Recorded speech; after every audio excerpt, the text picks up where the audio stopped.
Good evening. Welcome to Channel 8 Sports and East Brunswick High School football. Hi, I'm John Meggiolaro, being joined by Jim Allinder and Phil Hill for tonight's game between East Brunswick and Bayonne. And gentlemen, Bayonne is a new entity for us. We haven't seen them this year, obviously, nor have we ever played them before. But first I want to step over and talk about East Brunswick, Jim. Coming off a devastating defeat against Madison Central, we all know about it. Are they ready, prepared to rebound? Oh yeah, they have to be. The stakes are extremely high this evening. To put it simply, if East Brunswick wins tonight against Bayonne, they most likely have the 4th seed of the Central Jersey Group 4 playoffs. That, the courtesy of the number 1 and number 2 teams in the state this year, Madison Central and Franklin Township.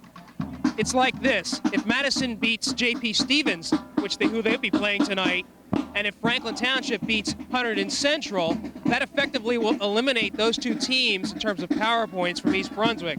So really, East Brunswick has its own destiny in its hands. I can't think of any more reason to be up for the game than that. All right, Jim, we know that Giroux's out. We know Joe Henkins is out on suspension. Yes. What about DeVito? Okay, DeVito is dressed, and apparently he's going to play. That's all we know about it. We're going to have to watch and see. The rest of the team's in good shape. I think they're still licking their wounds, and it's going to be a confidence situation. They're going to have to get out of the guns real quick. I think we got a nice weather situation tonight. We thought we were going to have a possibility of rain, and we've seen about as much rain as we'd like to see this year. So I think the weather situation is just excellent for tonight, and it's really going to be a nice springboard for East Brunswick to do what it does best, and that's passing. So. Okay, Phil, we go over to Bayonne, and I know you've talked with the Bayonne coaching staff. The Bayonne Bees, I believe they're called. Donald A. Hearn, the coach of 28 years there, and he says, quite frankly, that his team is 4-2. They have an outside mathematical chance of making the state playoffs off themselves, so they have plenty of incentive. They were 10-1 last year, John, went to the finals of a Group 4, lost to Patterson Kennedy, and they can play ball. They're a team that relies on a little bit of outside speed. They do the belly. You'll see they'll fake in to the line and throw off that or pitch it to the outside. So it should be an interesting game. Phil, Bayonne comes in. They play in a very powerful, very tough division. Looking at them, they seem to match up well with East Brunswick. What about their special teams, kicking? Special teams, they are a threat. The young man, his name slips me right now, to run one back at any time. They play in Hudson County, and as you know, everything in Hudson County is tough. So they play good ball. They started out, Ahern was telling me years ago, and they must have went 3 years without winning a game. And so now they've learned how to win games, and they love playing football there. Okay, the other incentive tonight, gentlemen, it's homecoming. So as Jimmy aptly put it, this is a big night for East Brunswick. They need to win to get into the state playoffs. They need to win to kind of heal some of those bruises from Madison Central. And we'll be ready with the opening kickoff in just a moment.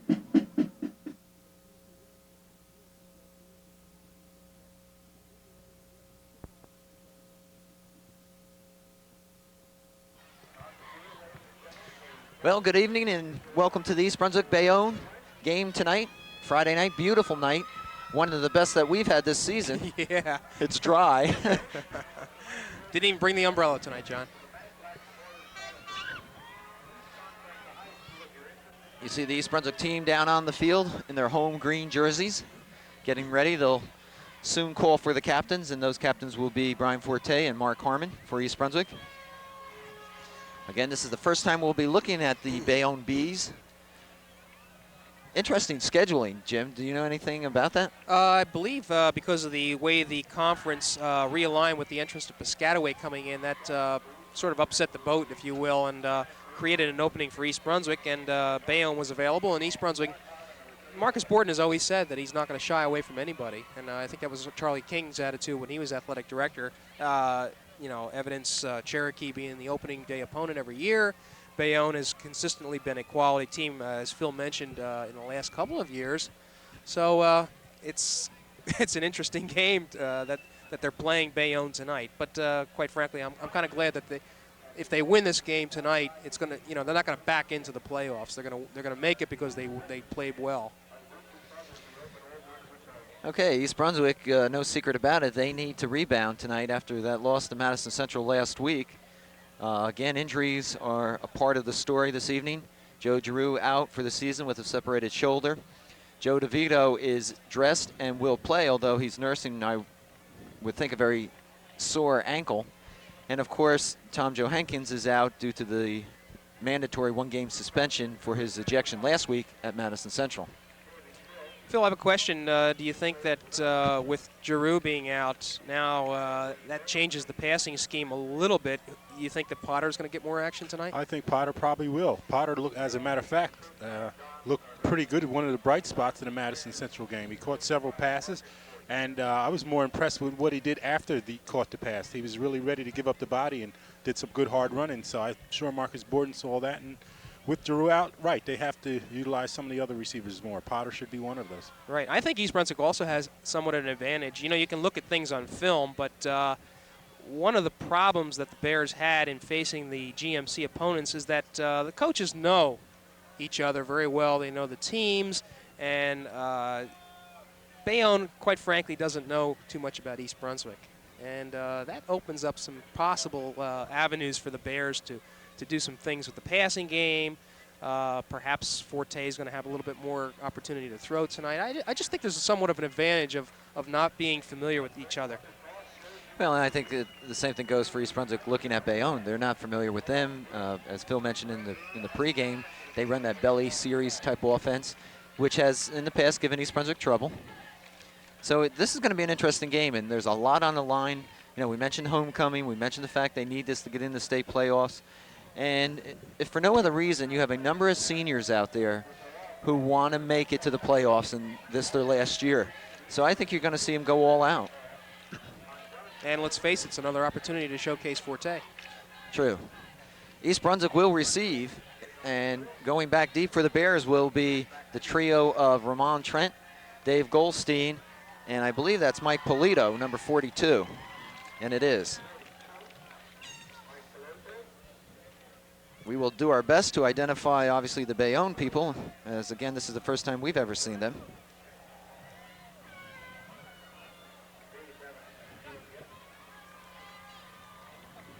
Talked to Luke Hosa, girls soccer coach. His team won the first round of the GMC playoffs by knocking off Woodbridge 7-0. Leanne Swartz with 3 goals, and has a tough game next Tuesday against Cherokee in the second round of the state playoffs. I'm sorry, that was a state playoff game today that they won. And Cherokee's known, we know about Cherokee playing football, but they also play soccer very well, Jim. Excellent soccer. As a matter of fact, in the township of Marlton, Shawnee's boys team is ranked number 2 in the state this year. So they're really a well-developed soccer program in the South Jersey, suburban Philadelphia area.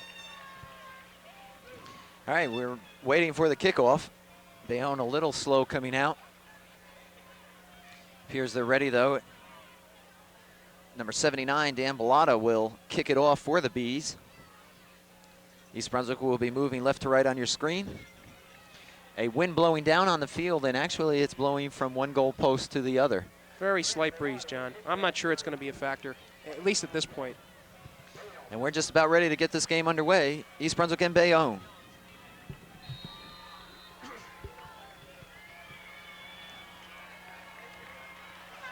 Bellata's kick. It will be short. Trent at the 15. Fakes the reverse. Looking for the wall. Trent still on his feet and taken out of bounds across the 30. And the Bears will go on offense. 1st and 10. See, right away there, the ball was kicked directly to Ramon Trent. We've seen so many times teams kicking away from Trent. So that little unfamiliarity there manifested itself in a kickoff and a good return for the Bears. Yeah, but you also get the idea that kicker couldn't control his kick no matter what he tried. He just is glad to get a piece of it. All right, the Bears will start off 1st and 10 from their own 31. They have Trent wide left. I believe that's Greenberg right. And Forte puts it up. It's got Trent. Trent's still on his feet. He'll pick up about 6 yards. And that's become one of their favorite patterns, a little quick out to Trent and let him shake and bake and see if he can break something. 2nd and 4 for the Bears. Ball spotted on their own 38. We've just started play here from East Brunswick High School. Trent and Greenberg now wide right. Handoff. Goldstein. Goldstein will be close to the first down. We'll see where they spot it. Looks like Joey DeVito was carrying on that, John. You're right, Jim. Number 22, DeVito. And I tell you, I'm really surprised to see Joey DeVito. He was actually carried off the field last week, and it seemed to be pretty severe. And nevertheless, he's back there. And he also picks up a first down. So East Brunswick on the move. Same formation. Trent and Greenberg to the right. Split backfield. Pitch to Goldstein. Goldstein will lose maybe a yard. That's a strange play there. They they pitched the ball to Goldstein, and they had DeVito, who I suppose was supposed to block for him, behind him. So. Well, in fact, they give Goldstein a yard, so we'll call it 2nd and 9. Ball on the East Brunswick 43. Forte looking, being pressured. Throws it up in the air for someone, looking for Trent along the sideline, out of bounds, incomplete.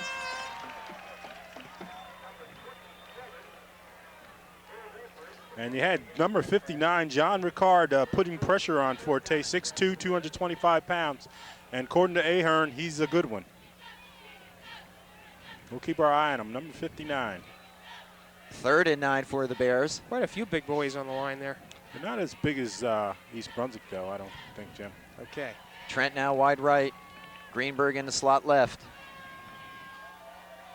Straight back for Forte. Looking downfield, he's going to lay it up for Trent, who's open. Ooh. But out of bounds. Good effort by Trent. A little off the mark. So East Brunswick will be forced to punt. I was watching before the game that little in and out pattern where Trent tries to shake his defender seemed to be working, so I think we're going to see that again. 4th and 9. Forte will do the punting. Back for Bayonne is Sakato, number 29. Forte fakes it. He's going to dump a pass off and incomplete. He was looking for number 45, Todd Pecker. I'll tell you, I really thought Brian was going to keep that ball and run it himself. Yeah. Except he decided to try to pass it off to Todd Pechard, but nevertheless, East Brunswick stopped himself there. And a big break for Bayonne. Let's see what they come out with, Phil. So Bayonne with excellent field position, East Brunswick territory. Sneak. Fumble. Yeah, Bears have it. Let's see. Yes. And it is East Brunswick. They come up with the ball.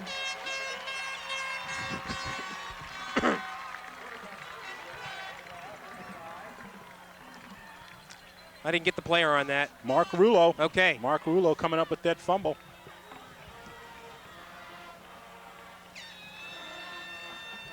All right, let's see if we go to Trent again on this.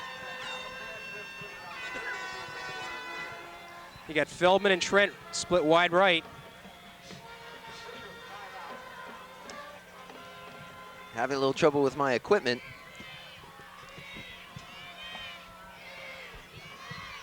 And as you look at that official timeout, you see Red Lazowitz out there on the field. It's good to see him back there. He's been out for a number of games due to an injury. There's Goldstein. Goldstein with the ball. Pick up 7 yards, maybe 8. But it'll move the ball into Bayonne territory. And they should call him shifty. David Goldstein picking up good yardage. Let's call it 2nd and 2. The ball placed on the Bayonne 47. Trent and Greenberg wide left. Little counter handoff to Goldstein. Gets back to the line of scrimmage. Oh, they're probably going to have to measure this one. This looks close. No, I'll take it back. Bring up 3rd and a long one, almost 2 yards. Clock running, 8:57 to go here in the first period. No score, East Brunswick and Bayonne. Trent coming out to the right now. Don't be surprised as they do a little play action here. Yeah. Because they have another down to try to get that first down. Hand off to DeVito. He's got the first down. Oh, he's running hard. Tackled at the Bayonne 41-yard line. So East Brunswick working on a turnover, looking to get on the board first tonight. And the offensive line seems to be asserting themselves right now. That's one thing I've observed also. There seems to be a standoff at least. 1st and 10, East Brunswick. Forte looking for Trent. Pumps. He's going to lay it up deep for him in the corner. Trent gets underneath. He's got the ball. It's intercepted. Pulled down by the Bayonne defender. Yes. Wow. That was a very nice play by the defender. Number 27, Dave Edwards. Dave Edwards coming up with a super play. And I noticed Brian Forte holding his throwing hand. He may have hit it on a helmet. Jack Ricard has been putting pressure on Brian all day. The play before last, Ricard hit Brian after he had handed the ball off, and he was in on this play again. Well, we knew that Forte would come back to that play with Trent, but the problem was it was lofted just a little too high. Trent was out in front of his man, Phil. Just had to come back on it, and that was what gave that defender a little advantage. Exactly. All right, Bayonne will take over on the interception on their own 3-yard line. Lee is the quarterback. And I believe he kept it.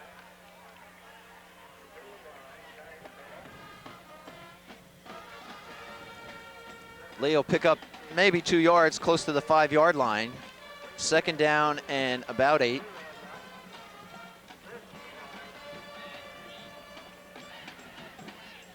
Lee is joined in the backfield by Edwards, number 20, and Watson, number 44. You know, Forte is holding his left hand, so fortunate. Whoops. Ooh. Tackle in the end zone. Is it a safety? Yes. Yes, it is. And East Brunswick comes up with 2 points. That was 35 on that tackle, I believe. Campbell taken down in the end zone by Costantino Duano. Duano. I believe it was. Unless you got a different name there. That was Pichard, I believe. Okay. That was Todd Pichard who made that tackle. Number 45. Well, I'll tell you what, any point scored here is big tonight, and the fact that the Bears get on the board first has to give them a little bit of a lift. Plus, they get the ball back. That's the key, Jim. They get the ball back. I'll tell you, it's a little early to tell whether they're just being super aggressive or Bayonne just not showing a lot. Well, you said they run the belly series. Well, the belly, it's been lead belly thus far. Really, they're not too imaginative. They don't. Playing right into East Brunswick hands. Well, the other thing is, too, on your own 5-yard line, you're not going to see a hell of a lot of, creativity for that very reason.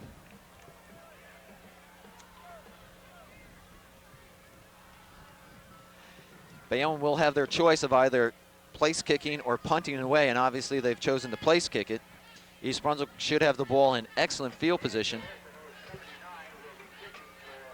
East Brunswick has Trent back deep along with Goldstein and Pilato, and quite honestly, they're back a little bit too far, I think, for this kicker. Anyway, he does get it off just right. And it's going to be Trent. And Trent at his own 34 goes right up the middle and gets close to midfield. Well, that's one of the few times the Bears have elected to send the ball up the middle on a kickoff return this year. So East Brunswick will have it, 1st and 10, just short of midfield. 7:08 to go here in the first period, and they're on top 2-0.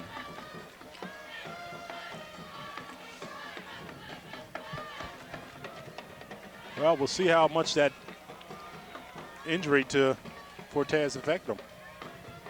Trent and Greenberg to the right, I formation. The pitch is to Goldstein. Nice He has some running room, big hole. Ooh, Nice running by Goldstein. 1st down and more into Bayonne territory. I'll tell you, you got to like it. Shades of Billy Brunegg. The legs just don't stop pumping, and he keeps them chopping and picks up good yardage as always. 20-yard gain on that one. Ball spotted at the Bayonne 37. One of those big players for Bayonne. We don't have his number on the program. It's listed as 73. He was down. Inside handoff to DeVito. DeVito bulls his way for close to 5 yards. Tell you what, DeVito is running with a purpose tonight, as well as I've seen him play all year, quite frankly. He's always a hard runner, but it seems to be just exploding out of the backfield. Second down for East Brunswick. They're on the move. 6:09 to go, first period. Ball at the Bayonne 33.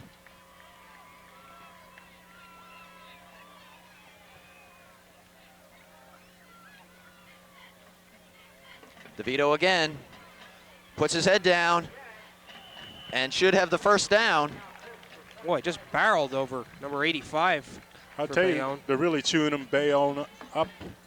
Bayonne doesn't seem to appear to be able to handle them defensively. They started out in the 5-2, and then they've switched to another defense, and nothing seems to be working for them. It's a first down for the Bears on the Bayonne 26. And until the Bees find some way of stopping East Brunswick on the ground, I don't see any reason to stop.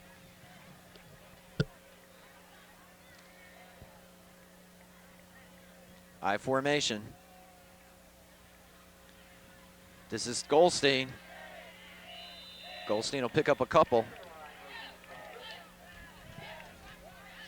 And there's no secret about East Brunswick's game plan tonight. Well, it's a simple matter of Marcus Borden taking what's given to him. Sure. He sees he can pick up 5 and 6 yard at a clip, so why stop it? That offensive line is doing the job thus far.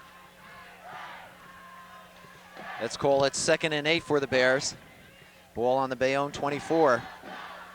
Forte still has it. Miller was open. Dumps it off to Goldstein in the flat. And Goldstein will pick up good yardage on what looked to be a broken play. Boy, Miller broke for the end zone just at the right moment. If Forte had seen him, it would have been an easy touchdown. And once again, Brian Forte with his acrobatic moves eludes danger and gets the pass off, able to pick up good yardage. Bring up a third down, 3rd and about 4. Ball now on the Bayonne 20. Trenton Greenberg now to the right. Goldstein. He's got the first down. Excellent offensive blocking on the part of Clark, the center. Rosario Chetta is one guard. Phil Miller is another one. Mike Napshin is playing well, and Bob Zimmerman. The entire offensive line is exploding out. Fans starting to get into it. They're shaking the booth. 1st and 10 for East Brunswick on the 15-yard line. Bayonne's 15. Again, DeVito with the ball. Ooh. Joey galloping his way down to the 5. I'll tell you what, he was stopped in the backfield by number 60.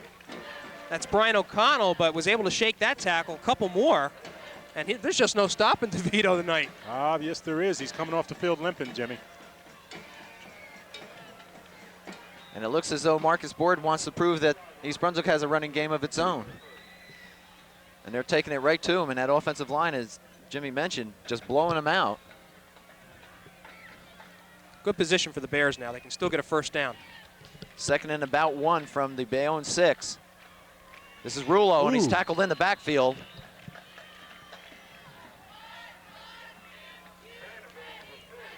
He'll lose 2 yards to bring up a 3rd down. And I believe that was Rick Hart on the tackle again.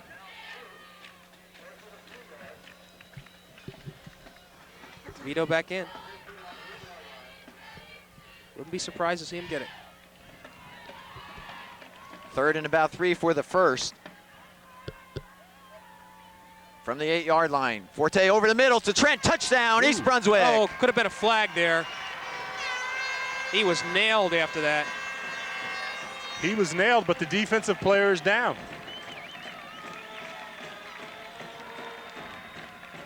I'll tell you, the defensive player, as you can see, is down on the field. He was the second player to take a shot at Ramon Trent. And as we look at the young man, and we certainly hope he's well, but for all that we say about Ramon Trent, we know about his speed, we know about his hands, but last week he showed me that he has the ability to take a tremendous hit. Yeah. Again, Doug Donnelly of Madison Central caught him coming across field and really laid him out. Ramon Trent got up and played the rest of the game, so he showed me quite a bit. That wasn't any little hit right there, too. Yeah, exactly. We don't know who it is that is down for Bayonne. Trent catching that 8-yard looking pass from Forte. East Brunswick on top now 8-0, and Dan Levine will go for the extra point as soon as they attend to the injured Bayonne player. I believe that is Brian's 7th touchdown pass this year. Correct. Okay.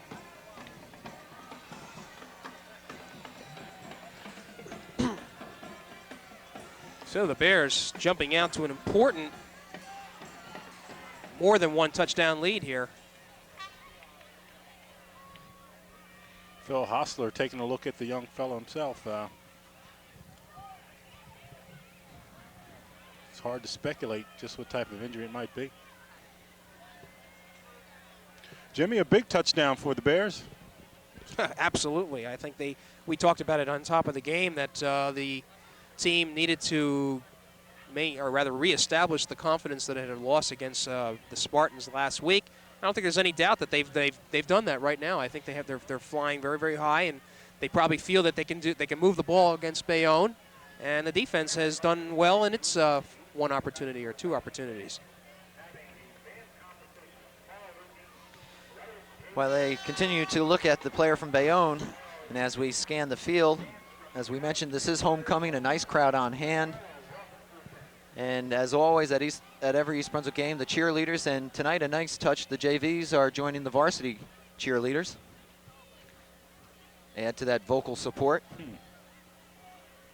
And the East Brunswick Bear on hand. He must be hurt pretty severe for them to be taken this time. Phil, as long as we have a moment, I wanted to bring up the subject. Brian is looking excellent so far, but he really hasn't had the year passing statistics-wise. Do you think that's going to hurt him as far as colleges being attracted? You know, there's been a lot of talk. People have been saying that Brian Forte hasn't had a Brian Forte year, and he hasn't. He's had an awful lot of pressure on him this year, both on the field and off the field. But coaches know what he can do already, Jimmy. Mm-hmm. You know, he may not get as much statistic-wise as he might have the other years, but they already know what he can do.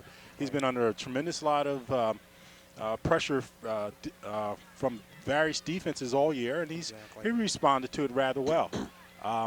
If anything, it's helped him improve on another portion of his game, which is that of running. Absolutely. And ideally, he would probably go to a team where he's going to be relied on passing. If Brian Forte gets a time where he can actually sit in the pocket, yes, and throw the ball and have credible protection, he's going to be very difficult. So coaches already know what they can do. Most of the times when coaches are looking at players, they look at you in your junior year. Yeah. And that's a good observation. And they already know. Yeah. And so whether his stock will fall down somewhere or not, I don't know. But just as many people will certainly be interested in Brian Forte. I want to turn our attention back to the young man on the field. They've carried out the wooden stretcher, which is not a good sign. Obviously, it's a precautionary measure. And did we pick up his number, John? No. Okay, I'll see if I can do that with the glasses. Since they're bringing the golf cart in. We only have one pair tonight. So the young man will be taken out and off the field, and obviously will be taken to a hospital for observation. Well, I can tell you that it is not the player that made the interception against Trent in the first series. Number 27, no, it isn't. No, 29 was the one that made the interception, by the way.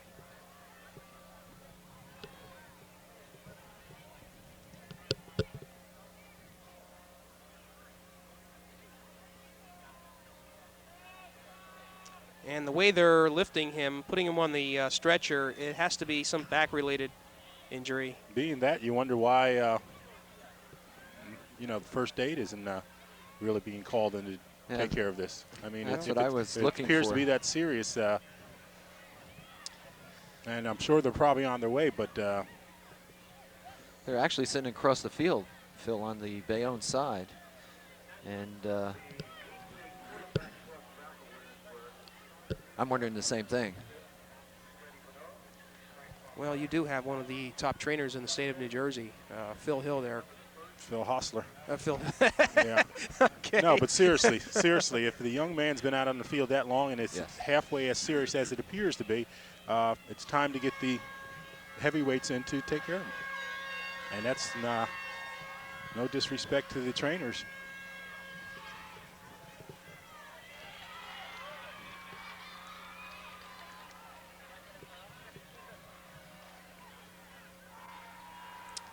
So we have another moment at some new coaching assignments for the East Brunswick winter sports, and I guess spring also. We have Bo Henning appointed the basketball coach for the Bears. John F. Kennedy. Coming from JFK, and really a rich background in terms of coaching experience. He actually started out, he's a native of Colonia, or actually Woodbridge Township, did his basketball and golf at the Patriots, and then he went on to East Stroudsburg High, where he played golf, I believe, and some basketball. Then he came back to Woodbridge Township, did some coaching for Colonia, moved over to John F. Kennedy, where he coached under Ray Newman, and then when Newman retired, Bo Henning took the job and led his team in his first year to a GMC White Division Championship. So the Bears are getting an excellent coach, and I believe that Bo is also going to be coaching the golf team. And as far as two other appointments are concerned, I believe Pat Peters has been will be taking over for South Picarillo in girls basketball, varsity basketball. And Tom Hockenjoss was also named the baseball coach for the Bears. So some new faces. And we'll be talking with those coaches as the seasons come into play for them. And we'll give you a chance to meet each of them and learn more about their teams and welcome them to East Brunswick. Right. As we look at the young man being put on the wagon there, I can only surmise that perhaps the field can't deal with the vehicle, the ambulance coming on it. I don't know. Well, they're ready to roll anyway.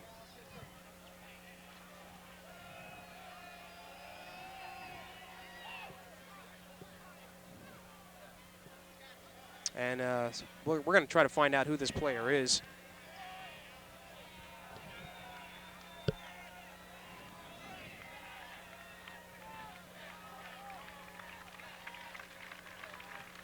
And the crowd giving the young man a nice hand. We certainly hope he's Yes. okay.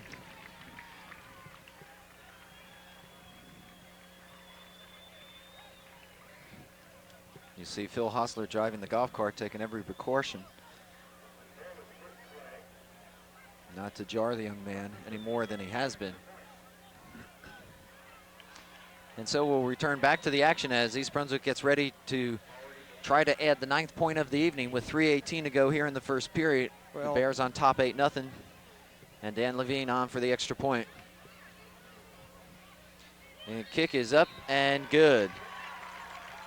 And a flag for roughing the kicker. You bet. And that'll be marked off at the kickoff. That's right. And no one, Danny's limping a little bit.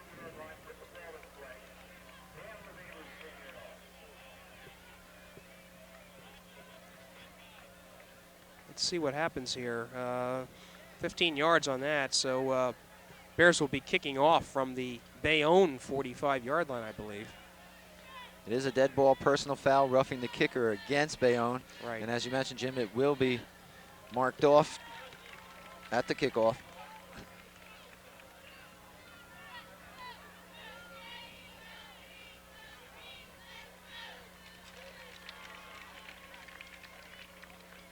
This one, assuming that Levine's leg is okay, this is as good as gold in the end zone and probably out.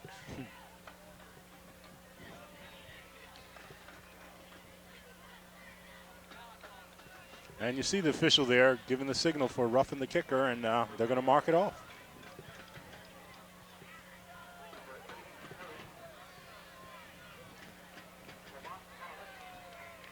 So Dan Levine will tee it up at the Bayonne 45. Should be a 9-iron into the end zone for him.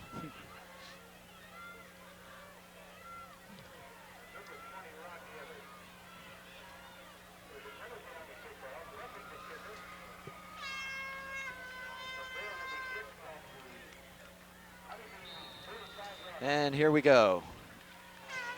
And just as we predicted, the ball goes out of the end zone. Bayonne will take over at their own 20, 1st and 10.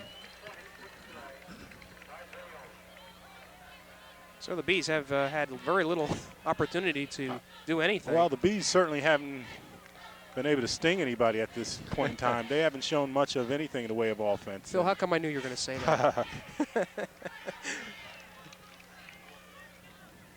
All right, Bayonne will take over 1st and 10 on their own 20. Not quite yet. This has been a long first quarter. Everything we still have seems to be a little 3:18. bit out of sync, including us as a result of it. I have an opportunity to watch the defensive line for East Brunswick. All right, Lee at quarterback. Hands off. Number 44, Watson. That could be a late hit. Let's see if they call it. Well, that was a hack that sort of rolled off. Could have been called, though. All right, Constantine O'Donnell making the first hit. Right, he's playing right tackle tonight, down lineman. Watson picks up 2. Let's call it 2nd and 8. You've got Todd Picard and number 75, Sean Smith, also on the left side, and Scott Bernardi in the middle. Watson still has it. And Picard's right there to take him down. And a major loss. Big loss. That play never developed. East Brunswick was just storming in. Seemed like the offensive line was not existent for Bayonne. That'll bring up a 3rd and 12 for the Bees. The ball. And look, John, we got number 16, Brian Forte, coming in as defensive back. That's the nickel defense.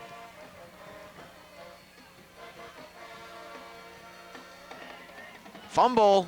Oh, Ball still loose. Recovered by Bayonne, but it'll bring up a 4th down. I'll tell you, they're A lot of disorganization. extremely sloppy, extremely.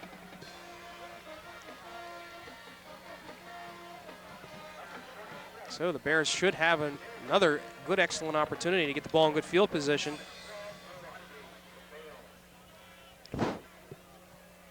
And Bellotta will go back to do the punting for Bayonne. Harmon and Trent back deep for East Brunswick. Awaiting the punt. Bellotta gets it off. And Harmon will let it go out of bounds. And East Brunswick will have the ball in Bayonne territory. Not the greatest kick I've ever seen. Well, Bayonne came into this game with a 4-2 record. East Brunswick 5-2. Thank you, Jim.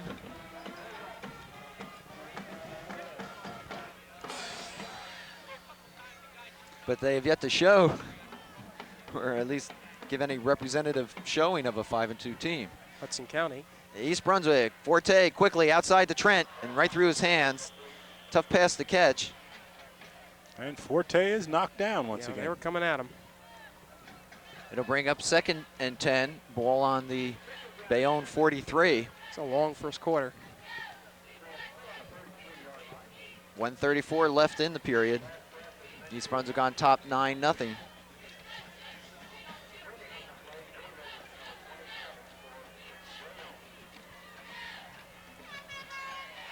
Trent wide right. Greenberg to the left. Bryan over the middle for Trent. He's got him. Ball is loose and will be recovered by, oh, it's still loose. I think East Brunswick came up with it. Boy, if they did, they're lucky. We'll see. Wow. They get did. And I'll tell you, it's only poetic justice that they did come up with it, because actually there should have been a flag on there. Trent was interfered with and still made the catch before the fumble, so it's truly poetic justice. And Brett Charleston was the player on top of that ball. So East Brunswick comes up with a break. They retain possession, and they also gain a 1st down. Ball spotted at the Bayonne 16. Whoa. Ball's up in the air again. Forte pulls it down. He's looking for some help. Gets a nice crackback block from Trent. And thrown out of bounds. What a block by Trent. An excellent block by Trent. I guess he picked that up from last week. He said he got one. He's going to give one to someone else. And he hit John Ricard, who's still shaking his head behind that hit. Boy, I think that's one little episode that Marcus Borden will include in the films, touting one Ramon Trent. Fellow likes to hit. Boy, that had all the markings of disaster, the fact that the Bears come out with an incomplete pass here. It's kind of been a crazy night. That ball's been up in the air a lot and not on the arm of a pass either. Still 2nd and 10 from the 16. DeVito. On the counter. And DeVito will pick up close to 5 yards.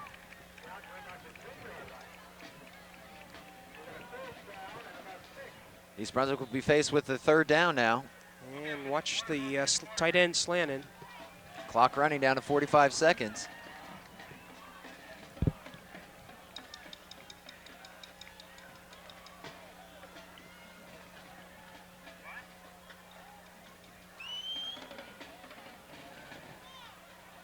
Forte steps, drops, looks over the middle for Trent. Ooh. Too far. Bring up a 4th down, and Dan Levine should come out for the field goal. I'll tell you, the same play that Ramon Trent scored on earlier, and Brian just Forte pointed his finger as if Trent was being held or something to that effect. And Trent seems to be limping somewhat coming off the field. So this looks to be about a 29-yard attempt. That's what it is, Jim. 29 yards out, 26 seconds to go. Dan Levine looking to add to the East Brunswick lead. Greenberg will do the holding. Good snap. Kick is up and good. And so East Brunswick goes on top 12-0 with 17 seconds. That would have been good from about 45 yards out. He really put the foot into that. Well, I'll tell you, that's his 7th field goal of the year and his 18th extra point, I believe, of the year. And he's just had a phenomenal year. And a seemingly comfortable lead. Comfortable in the sense that Bayonne hasn't shown anything.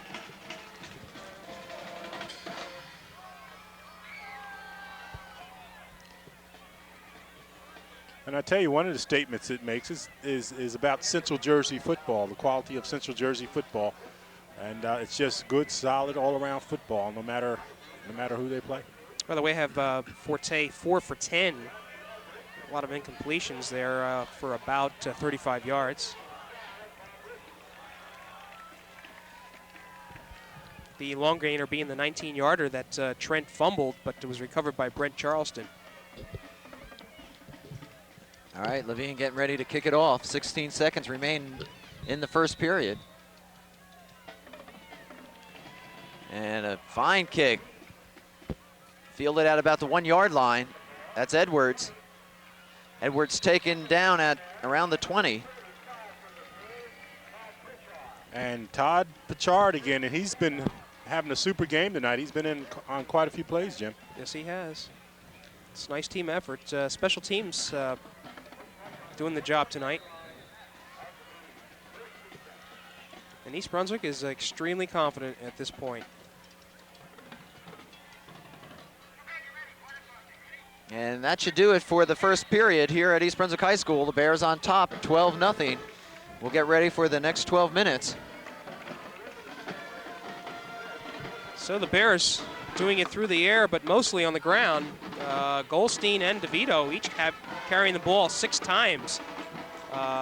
Goldstein, I need my calculator here. I don't have it this evening, but appears to have in the neighborhood of about 40 yards, as does Joe DeVito. So the rushing in equal in terms of both yards and carries.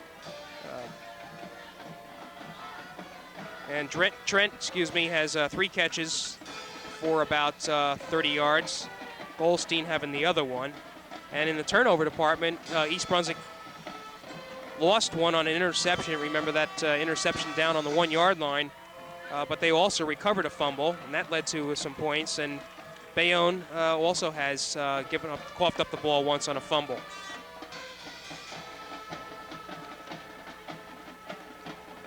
All right, Bayonne looking to see if they can generate some sort of offense. They're down 12-0 as we start the second period.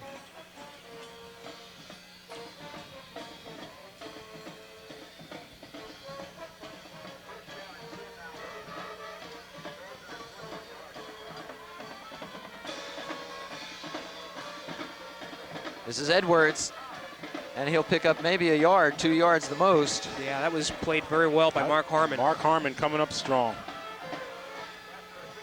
Only got 2 yards out of that. 2nd and 8 for Bayonne. Ball resting on their own 23.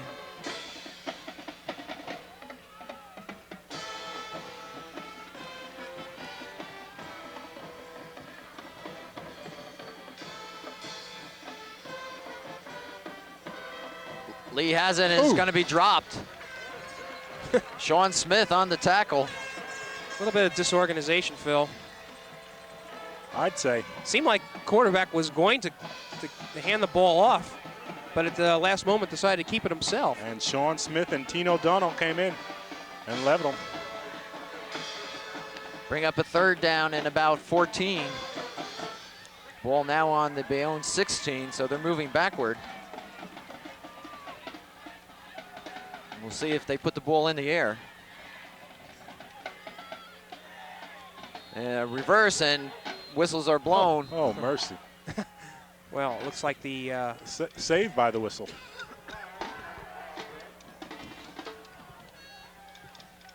that's unfortunate for Bayonne in the sense that they're penalized, number 1, and number 2, they have one of their so-called gadget plays have been unearthed. So East Brunswick can be prepared for it in the future. Well, they were fortunate that it wasn't unearthed, right? Almost fortunate because it wasn't really going anywhere. Yeah. Well covered by East Brunswick defense.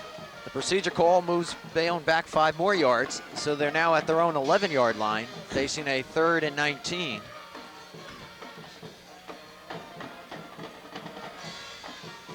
And we're still waiting to see if David Lee can throw the ball. And they'll run that belly play. Ooh. And Mark Harmon coming up again with another super tackle. That was Kelb on the carry, number 31. But it'll bring up a 4th down for Bayonne. And Bellato will be back in to punt.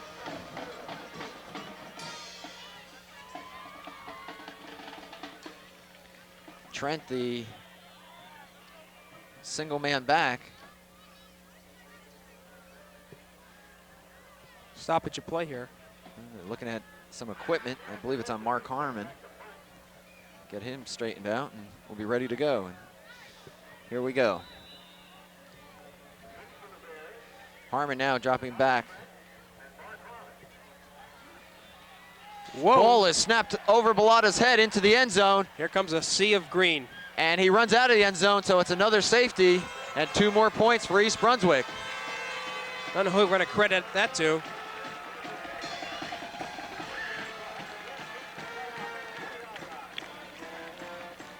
And Bayonne having all sorts of problems this evening.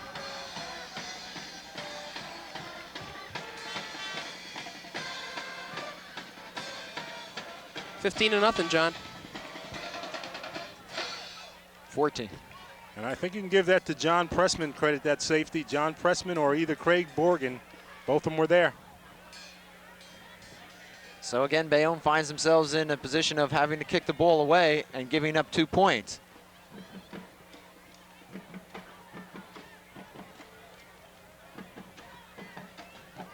Yeah, okay. And Jimmy, when's the last time you seen 2 safeties in one half? Can't remember. I suppose you got an answer for that one, Phil. No, I don't. Oh, wow. Boy. 9:43 to go here in the 2nd period. Bellato to kick it off. And he does. This is going to be Goldstein at his own 40, crosses midfield. There's the ball is fumbled, yep. And it looks like Bayonne has it. And this is starting to look like a soccer game. Well, I'll tell you, that's why they call it a pigskin, because that ball just squeezed itself right out of Goldstein's hands. I tell you, slivered right out. So Bayonne gets a break, comes up with their first turnover, and they need it badly, trailing 14-0. 9:35 to go, 2nd period, so plenty of time for them to get back into this game.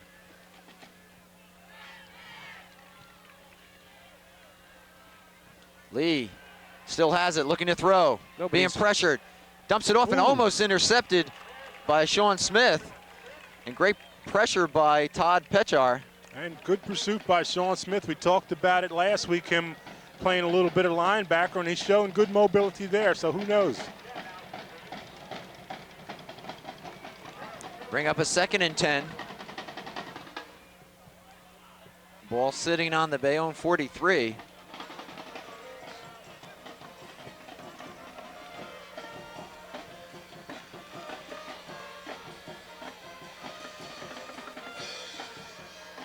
Seems like another busted play. Pickup of 3. And that was Lee with the ball.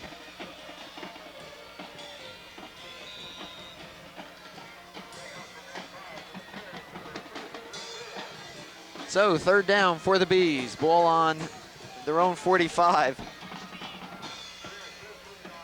3rd and about 7.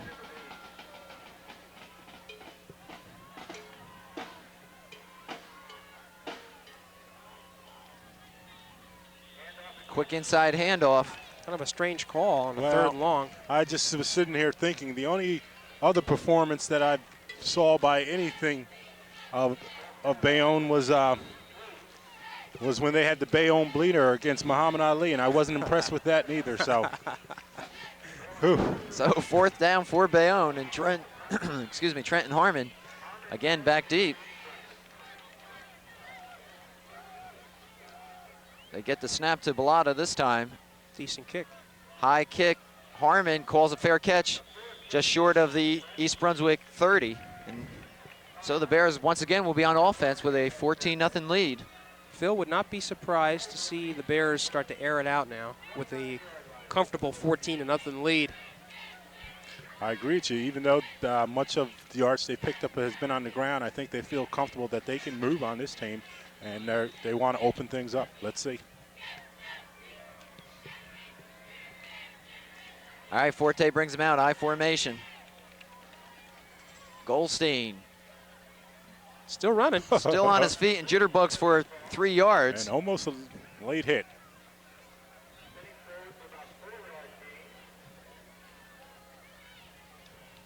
They'll give him 4, so let's call it 2nd and 6.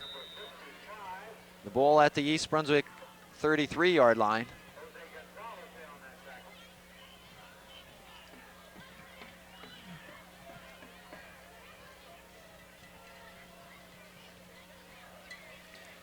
Forte looking, sets, throws outside to Trent. He's got it. He gets a block and is wrestled out of bounds. And a saving tackle there by number 29, Sakato for Bayonne. 25-yard gain on that. 1st down, East Brunswick. And as you see Trent come back to the huddle, he still seems to have a little limp there. I don't know if it's serious or not. Ball now in Bayonne territory at the Bayonne 41. 1st and 10. Trent and Greenberg to the left. Looks like Brian is calling an audible here. Little counter with Goldstein. Goldstein picks up 3. Phil, East Brunswick simply is winning the battle on the offensive line. They are. That's where the big difference is there. So I had the feeling is they probably feel they can do whatever they want. If they choose to pass, they will. If they want to pick up those 5 and 6 yards at a clip, they can do that. 2nd and 7 for the Bears. Ball on the Bayonne 37. 6:50 to go, 2nd period. DeVito bounces off a few tacklers and moves forward for the 1st down. Excellent block there by Rosario Chetta.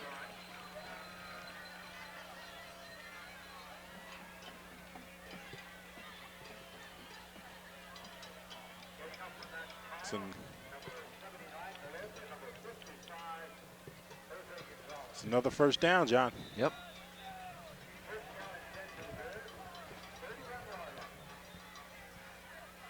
East Brunswick now from the Bayonne 30. Goldstein tries to get to the outside. He does. 1 man to beat. Ooh, little stutter step there. A little high stepping, a little too early though, as he's knocked out at around the 5-yard line. Well, it was more a stutter step, as Jimmy pointed out, John, than high stepping. thought he might give a change of pace and throw the would-be tackler off base. It didn't happen. Only two things you can do right there is either fake him out or give him a straight arm. Timeout Bayonne as they mark Goldstein's progress at the 10-yard line. But it's first down for East Brunswick, first and goal. Goldstein really churning up the yardage now. He's got about 70 yards. 10 carries this half. DeVito also chipping in. He's got about 40 yards on 7 carries.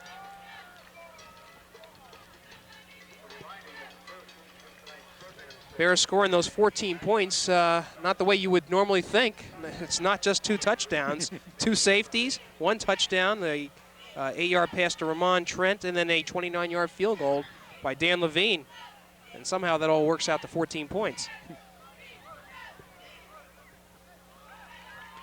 And yet all the offense shown by East Brunswick, and it has been rather impressive, particularly on the ground.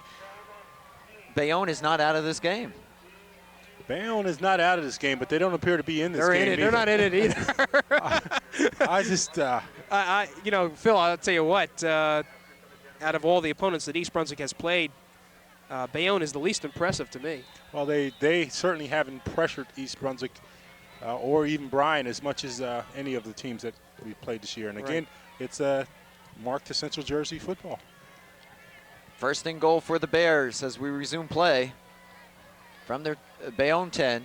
Goldstein gets outside, needs a block from Trent. He's going to get it, and he's going to step into the end zone. Touchdown, East Brunswick. Dave Goldstein. I believe that's his 10th score of the season. Could be. I'm not sure. I know he was number 6th in the county coming into this game, and of course that touchdown will probably move him up some.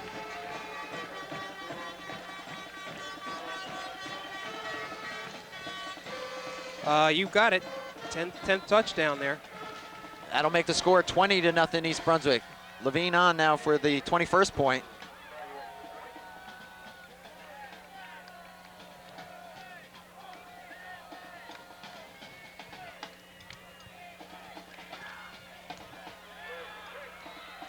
And he makes it look easy. 21-0 the Bears. And East Brunswick starting to climb away. Oh, there's some people down on the field. 2 players. Looks like Brett Charleston is one of them. Number 94, is that? I can't tell, Jimmy. And I think a lineman.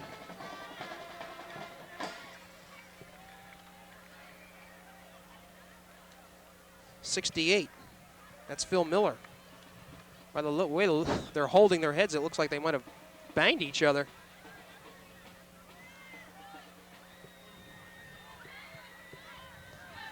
And you see the Bayonne trainer out there as well, which is Yeah. a nice gesture. Yeah. As we said, the East Brunswick offensive line doing as good a job as they've done all season long. It really has been one of the major factors in East Brunswick being able to run the ball with relative ease. And Miller and Charleston blocking as a tight end. Well, he looks like he has a leg injury.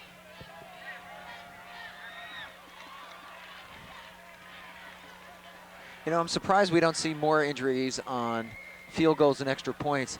And the reason being that the players tend to overlap in their stances for those 2 particular plays.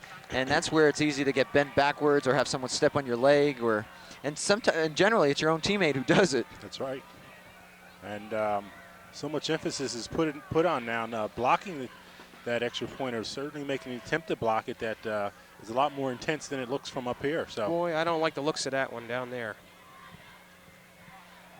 You see Marcus Borden in your picture now walking out off the field. And injuries the last 2 weeks have been a major part of this East Brunswick story. it certainly has. It's been a strange night tonight itself. The number of injuries for both teams.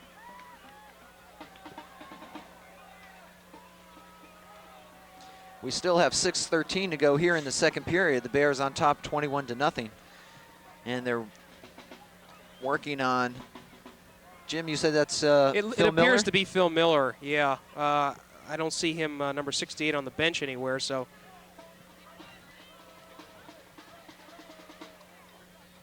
And he has been one of those excellent tackles for the Bears.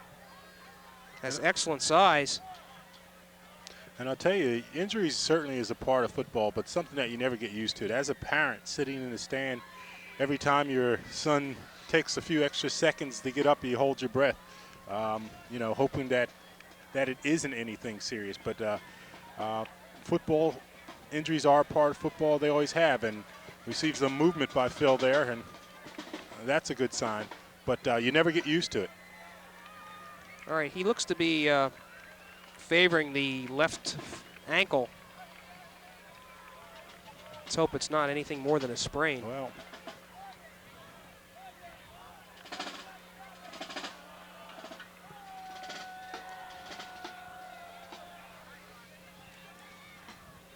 I don't know if we can get a shot at the near side of the East Brunswick near the 25-yard line. It looks like a fife and drum corps with the walking wounded of East Brunswick High School there. A lot of the players are on crutches and slings and everything else. They've just gone through a lot. See number 33, I think that's Pat Casanelli. He's lost for the season. Giroux is number 18. We see him there. He was injured last week. Troy White is somewhere down there. I'm not quite sure where. He's in the green jersey. Okay. Next to Casanelli. And certainly you never want to see injuries, but particularly as you're heading into a playoff position with key players like this coming off the out of the game with injuries that for the most part are keeping them out for the rest of the season. Yeah. East Brunswick looking more and more like it is going to be qualifying now. I know it's a little early to say that, but all this time left, but Bayonne doesn't show any signs of being able to overcome this 21-0 lead, much less mount an offense. And we're going to have to keep our eyes on the two other games, the Madison Central J.P. Stephens game.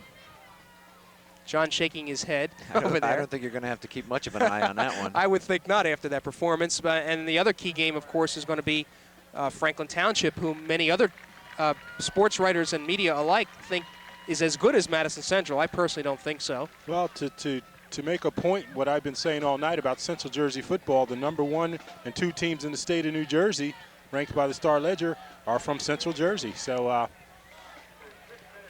again, it's just good football in this area. Right. You were the one that made the statement that they used to favor the Northern Jersey teams. Well, Union could be in the top 10 no matter what they were doing, and it's always been that way. But Central Jersey many times has had far better teams. Right. And the first East Brunswick opponent, Cherokee, is ranked number 4. Well, we're ready to go as Dan Levine kicks it off. This will be Edwards at the 4-yard line, right up the middle, and just short of the 25. A little bit of a clip there that one of the Bayonne players got away with. So Bayonne will again try to generate some offense. We have yet to see anything resembling an offense from them. They have 6 minutes to go here in the second period. They trail 21-0. And let's give Ted Lug a little credit for that tackle there. He's very happy coming off the field. He made that tackle on the special teams there. Nice tackle, Ted. Defense remains the same for East Brunswick. You've got Sean Smith on the line, Scott Bernuti over the center. And we'll pick up the other players. Edwards goes in motion. Lee fumbles the ball. Another fumble. And I believe he recovered it, or a Bayonne player did recover. Duano and Hack are the other two players on the line, and you've got linebackers Matt Pazinko, Mark Rulo, 55, brother Greg Rulo, number 40, and the defensive backs are Pilato, Harmon, and Trent. Bayonne got back to the line of scrimmage, so it's 2nd and 10 from their own 25. Lee drops back, throws a little swing pass out in the flat, and a great tackle there by Mark Harmon. Mark Harmon, another super tackle. Playing one of his better games tonight. He is. When I think of Mark Harmon, I think of profile and courage. Oh, because really? he's just been a story this year. He has. You you just don't know what a player goes through. You just see him play on Friday nights or on Saturdays. But Mark Harmon has worked extremely hard throughout the past winter to rehabilitate himself. That was Kelb on the reception, and he lost 2 yards. Lee keeps it. Boy. And maybe got back to the line of scrimmage, but it'll bring up 4th down, and again, Bayonne has to punt the ball away. It seems that they're almost afraid to throw the ball. It's a different type of football. Look like it's a different league. Harmon and Trent will go back. Waiting Bellata's punt. We're down to 3:50 here in the second period. Oh. Almost straight up. Harmon calls for a fair catch and does make it at the Bayonne 41. Good concentration in traffic. Good concentration, risky fair catch call. The ball is doing a little backspin, which meant probably once it hits the ground, it probably would roll backwards. How about DeVito? Almost blocking that kick.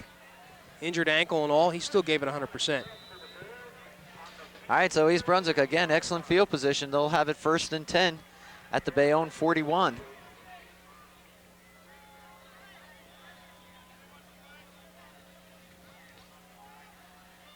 DeVito, again, fights his way. Picks up 5 yards.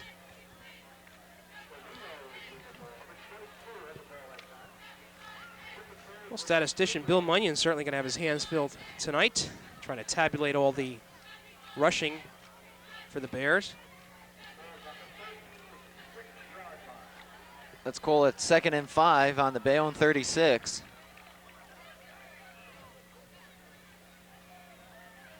Forte looking, he's looking for Trent. Trent turned out and the ball was thrown down the middle. And a little bumping as he was trying to squeeze his way through there, but not enough for the officials to pull the flag. Well, it was obvious that Forte had it in mind that Trent was going to turn in on that. And he turned out.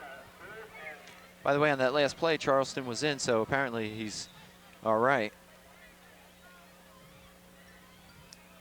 Miller still on the sidelines. 3rd and 5 for East Brunswick. And Forte will go into a shotgun formation.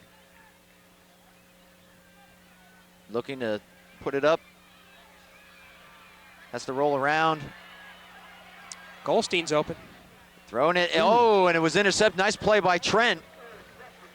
Trent went on and became a defensive player there to break up the play. The interception almost made by Ryan, number 32. And if he would have caught that one, he was gone. So East Brunswick will be facing a 4th down. And it looks as though they will punt the ball away. I wonder. Certainly Bayonne is ready for it. It'll be 4th and 7 from the Bayonne 36. Take a look at number 5. Levine's out. Dan Levine's out on the field. 52 yards. If he makes it. Well, you may be seeing history here. Well, this would be a new record for the Bears. 49 yards by Josh Miller is the current record. 52-yard attempt. Dan Levine, kick is up. Ooh, short. And it's going to be short, but not by that much. And Levine was hit. He's down on the ground. And that's the 2nd or 3rd time that Danny's been hit after he's kicked off on the ball. No flag by the officials. Yeah, he's hurt. And he's seriously hurt this time. Well, I think his hand was stepped on this time.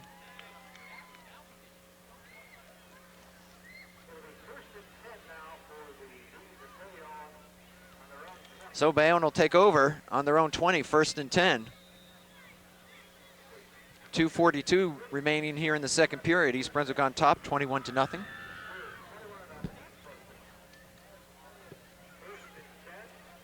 And I don't know if it's me, but this game seems awfully long. Well, you've had 2 time-consuming injuries in which players had to be brought off the field.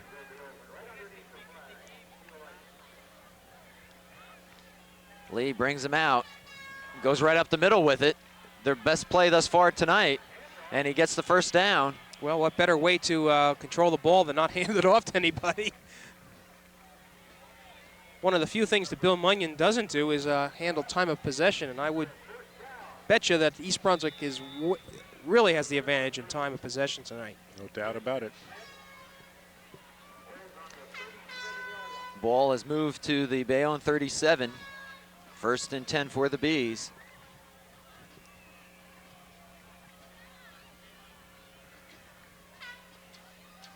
Lee gets away from the pressure, keeps it, and has another 1st down, crosses midfield. And as you said, Jimmy, he's been the best weapon tonight. Those 2 plays there are the only spark of light offensively that we've seen from the Bayonne team.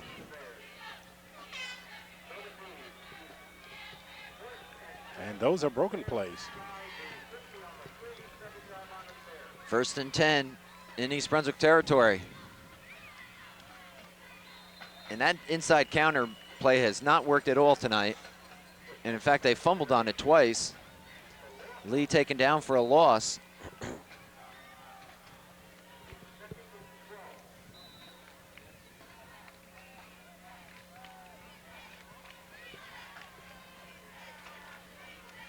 Down to 135.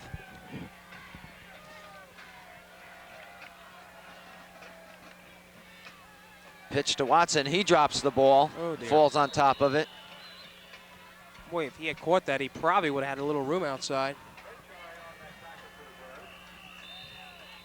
And timeout, East Brunswick. They want another shot at this. And Todd Pichard again right around that ball.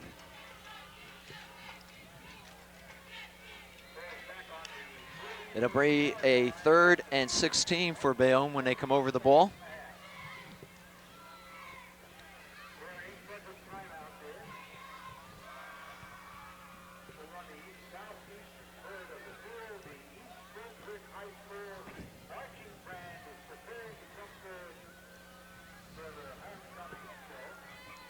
And the Bears apparently expecting a pass. Most definitely have their nickel defense in there. You see Brian Forte out on the field now.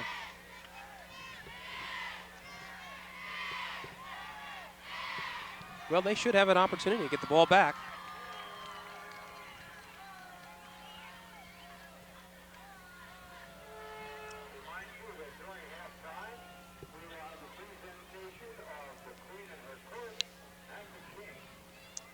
East Brunswick, even though it will not count in the playoff picture, will finish out the regular season next week here, John, against Woodbridge.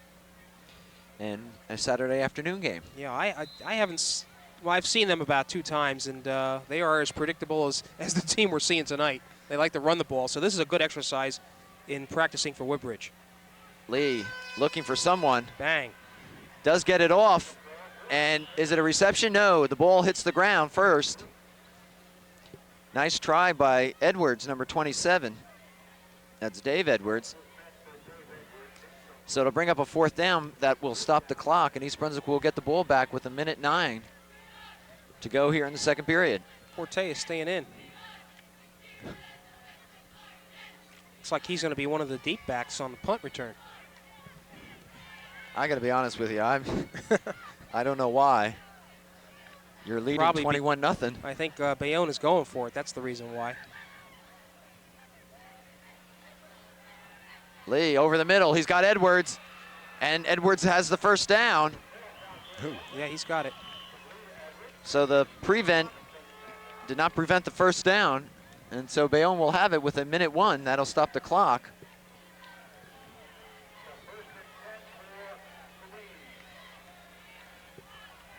Well, that's the first decent pass we've seen by Lee. Yeah. And it was a timely one. Clock now moving down to 53 seconds.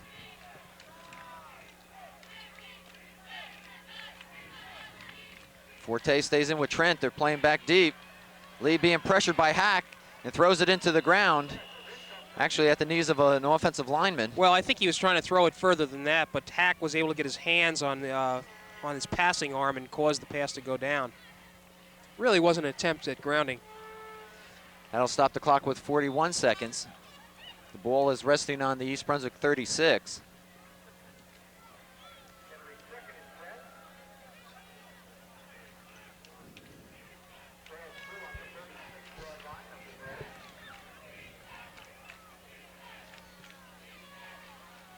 Ooh. He There's has that room. inside counter. Wow, he fooled boy. everybody. Sure did. And a dive for the end zone, and he's going to be short of the goal line. That was Rodney Edwards.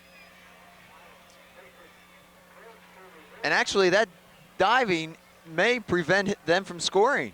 Well, he knocked over the marker there, and if you hit the marker, normally it's a touchdown. Well, he hit it on a bounce. Okay. His knee hit first. I think he would have been better to stand up and try to just run it in. East Brunswick, I think, is going to try to call timeout here. No, the clock is running down to 27 seconds. Okay. The ball is on the 1 yard line, and Lee will keep it and surges forward. He's in. Touchdown. So with 20 seconds left, Bayonne gets on the board. And I'm sure that Marcus Borden is not happy about that. Well, it's just a good call by Dan Ahern there. It looked like it was going to be a pass. It appeared to be a counter, and it just fooled everybody on East Brunswick. About time Ramon Trent recovered to catch him on the 1 foot line, it was almost too late, and they scored the next point. Well, what's irritable about this is that Bayonne had not shown any signs of any offense tonight, and in a hurry-up situation, really they were able to convert on the 4th down, and then there was this counter. Turned a very, very comfortable 21-0 lead into a not so comfortable 21-7. Or if Bayonne converts here, it'll be 7. Well, Bayonne has just called a timeout, and I see that Bellata's out there, and apparently he's going to try the extra point.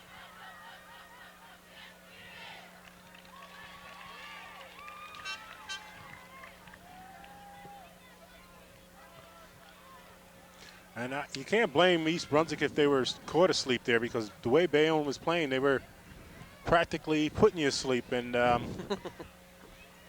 snap, all of a sudden something happened, and they have 6. Long first half. It's kind of been a long season between the weather and everything else. Well, I was sort of recounting in my mind, East Brunswick being 6-2 at this point. I can't say as though I'm shocked. I knew that that Madison Central would be the favorite in the game that they lost. They admittedly lost by a larger score than we all thought. Cherokee was a bit of a disappointment on top, but hey, if they get in the playoffs, that's what counts. That's the #1 goal. Bellata, and it's blocked. Yeah, it's Bernardi on the block. Bernardi, Scott Bernardi. So the score will remain 21-6, and East Brunswick will get the ball back with approximately 20 seconds to go in the second period.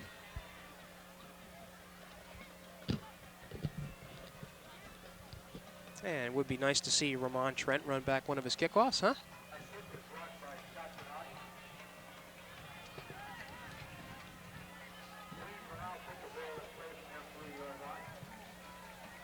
Good crowd on hand tonight for homecoming. And we suggest that you stay with us at halftime, as you'll see the homecoming festivities right here, Channel 8.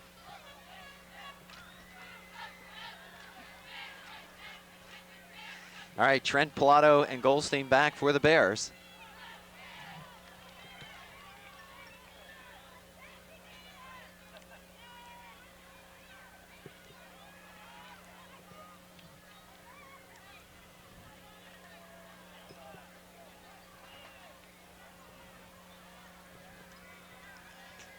Well, if this kickoff's anything like the others, they should move up about 30 yards.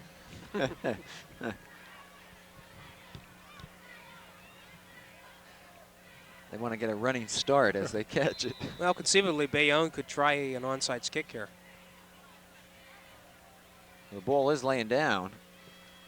A little different wrinkle, but Goldstein has it at the 20. They fake a reverse.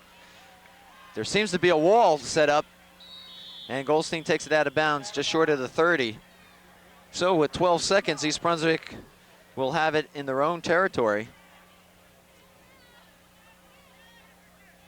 Well, I think it's pretty simple. With 12 seconds, what you do, you fall on the ball, Phil. Nah, you go. You want to go for more, huh? You let him fly. You go with your best deep threat. Okay. Why not?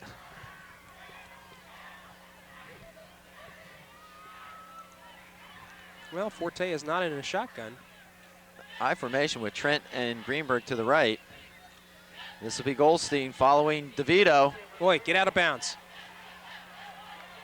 Goldstein crosses midfield with a first down. 3 seconds. That'll stop the clock. Now I would agree with you. Throw it.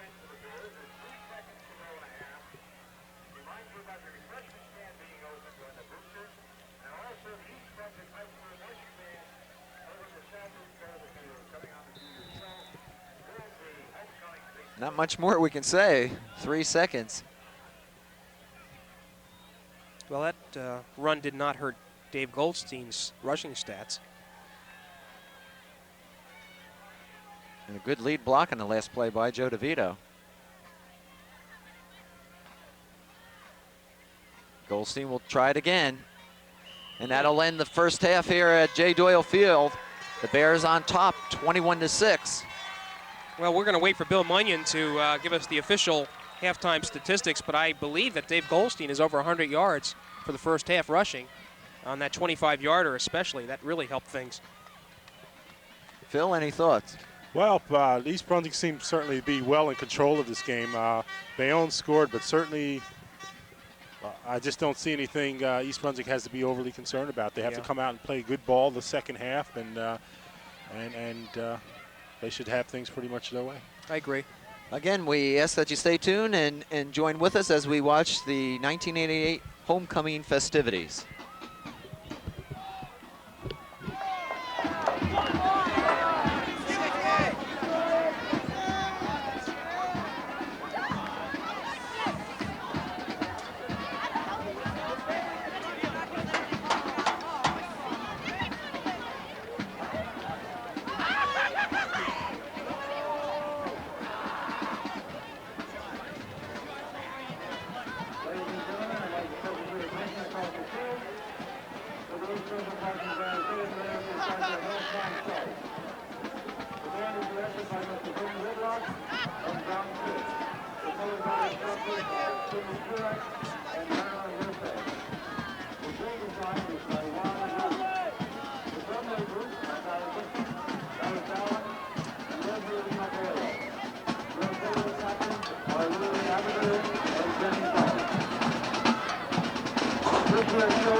Marshall Wilkowski.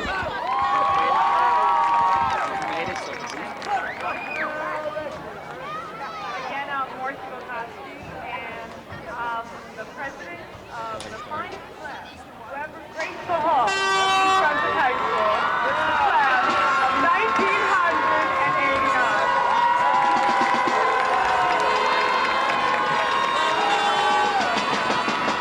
I'd like to welcome everybody to our homecoming festivities this evening.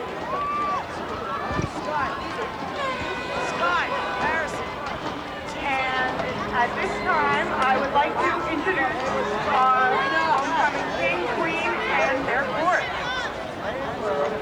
First up is our sophomore attendant, Miss Bridget Weigel. And she's escorted by her dad, Mr. William Weigel, who also incidentally is a member of our fine faculty.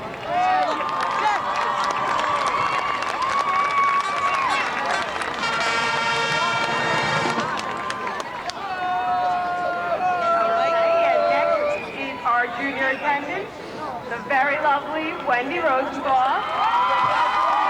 And she's being escorted by her dad, Mr. Ed Rosenthal.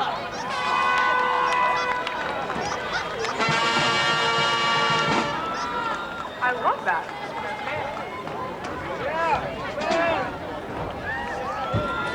And finally,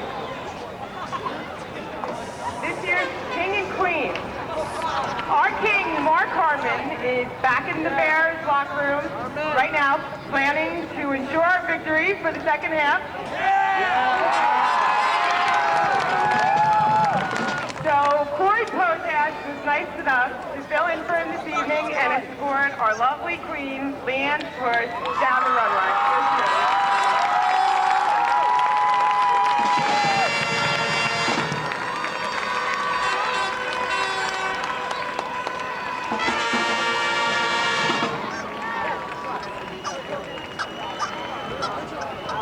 As I walk down, I'd just like to introduce the rest of our senior class council. This is Randy Klein, our vice president, and Barry Pickman, our treasurer.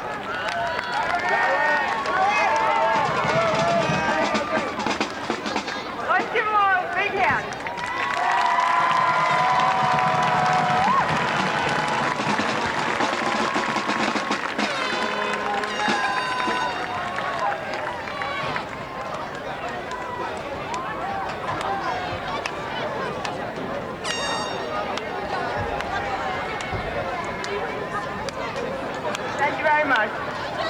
Thank you, Marshall. At this time, I'd like to turn the show back to the band. We would like to introduce the senior members of the marching band. First, we have Lillian Abadir, Denise Amoroso, Derek Brazo, Joel Boone, Phil Bonanno, Rama Paglagadar, Eric Cho, Josh Cohen,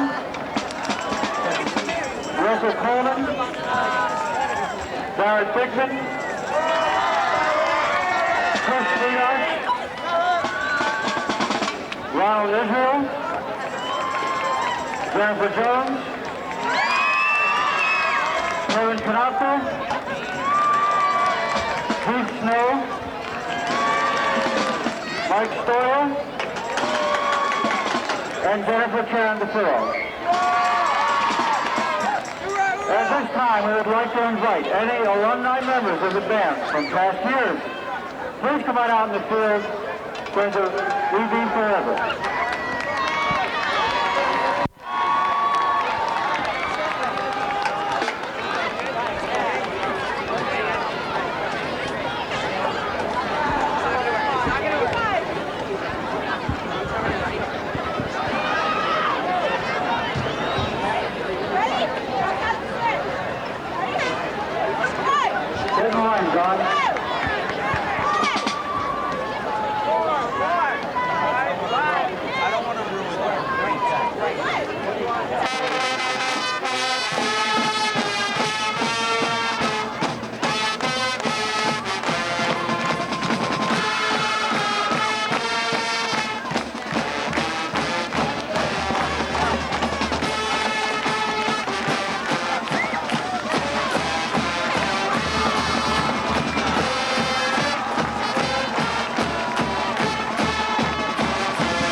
Well, we welcome you back to the second half of the East Brunswick Bayonne game. The Bears on top 21-6 as we get ready for the third period. Jim, you have some stats? Yeah, they're not as one-sided as I had thought, and I think that's primarily because of the last drive that Bayonne had been able to engineer to notch in its score of 6 points. So we'll go down in terms of first downs. East Brunswick has a 12-5 margin. Rushing yardage, 139 yards to 69 for Bayonne. Passing yardage, Brian Forte was able to connect for 70 yards. Bayonne had just 11. Forte, however, was only 5 for 14, so not one of his best percentages this season. He also had a pass intercepted. And the Bears lost one-on-one, a fumble, and so did Bayonne. Nope, the only penalties were 20 yards during the first half against Bayonne. Rushing, Goldstein did not reach 100, but I suspect he will this half. He has 93 on 12 attempts. His long gainer is 22 yards. He scored a touchdown. Joe DeVito had 8 attempts, 47 yards. And Rulo had 1 carry for a -1.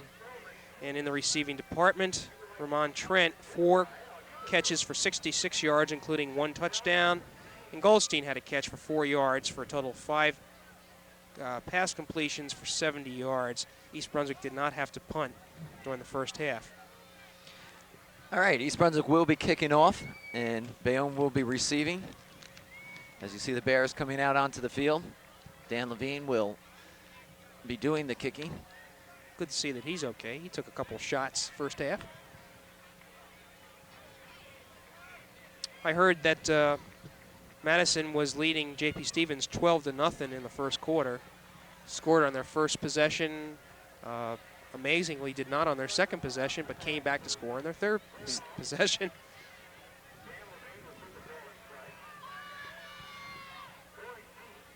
Well, Jim, correct me if I'm wrong, but the talk before the game was that if East Brunswick won tonight, there was a good likelihood that East Brunswick would face Madison Central in the first round of the playoffs. Well, not a good likelihood, a definite likelihood. Madison Central, by winning tonight, will secure the first seed. East Brunswick can do no better than be seeded 4th. So we're going to be back at Lombardi Field on November 19th. Simple as that. All right, Levine kicks it off. Nice high kick. This will be Edwards at the 5. I'm sorry, it's Thomas, number 83, who's still on his feet and crosses the 30-yard line. So Bayonne will go on offense to start the third period. And East Brunswick has to watch itself now. I think they could become a little complacent by the ease in which they jumped out to that 21-6 lead it is right now. And they're going to have to play with the same type of intensity that they had at the beginning of the game. Lee at quarterback. This is Watson, and Watson is hit immediately.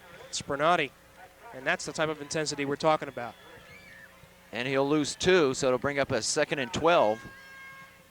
The ball back on the Bayonne 30. Scott Brunati, just a very fine ball player. He's been doing it all year. And right, surprise. Another exceptional tackle there. I don't think we really expected it from him. We didn't really.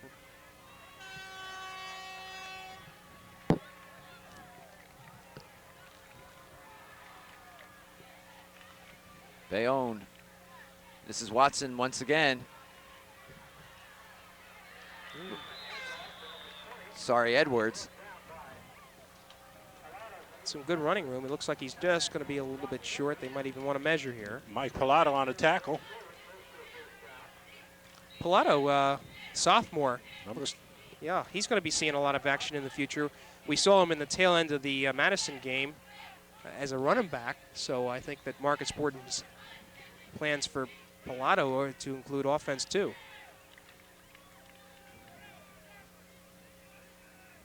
And in the mold of some of East Brunswick's finest, just a smallish little player. Yeah, I better watch what we say about small. Well, he's 5'4" and 130 pounds. Yeah. Well, he had a brother, I don't know if you remember, about 3 years ago. I think it was Tommy Pilato. Correct me if I'm wrong, Mr. Pilato. But he was another fine player, and I think wore the same number 42. Yes, he did. So Bayonne comes up just short of the first down, so they'll be facing a 3rd and about 1 Ball just across the 40-yard line. Let's call it the 41. We mentioned that Forte 5 for 14 thus far, and I have to think that Joe Giroux not playing tonight really does put a damper on East Brunswick's passing attack. He really has been an important factor, and they've had to go to Trent a lot.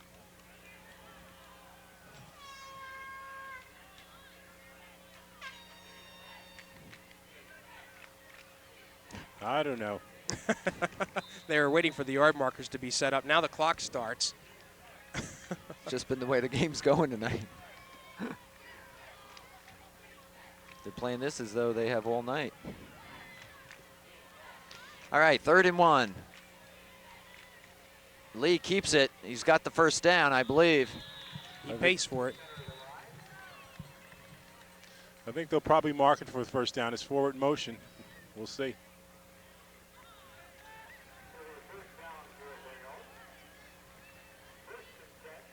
So Bayonne, who did not pick up a first down until late in the 2nd quarter, picks up a first down here early in the 3rd period.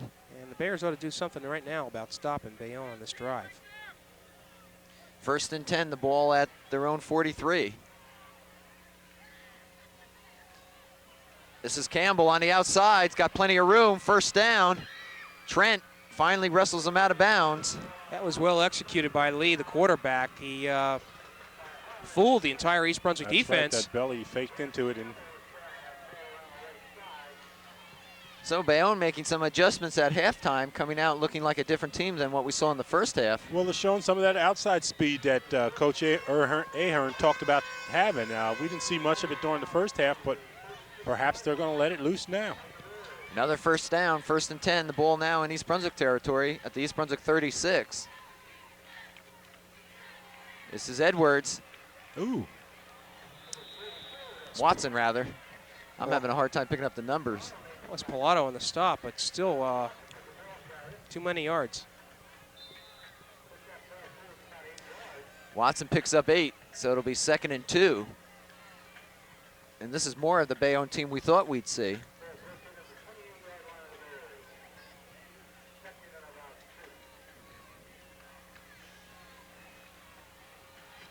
Watson again, first down. Well, Bayonne certainly has, in this drive coming out in the 3rd period, shown more fire than any time the first half, even after they scored. I mean, the 2 big plays were broken plays by the quarterback, Lee. And this half, they're showing some intensity. The Bees have a 1st and 10 on the East Brunswick 24. They trail 21-6, and Lee goes right up the middle. And he's just shy of the 10-yard line.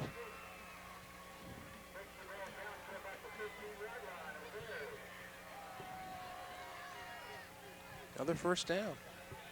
So Bayonne mixing the plays up well and are marching down this field.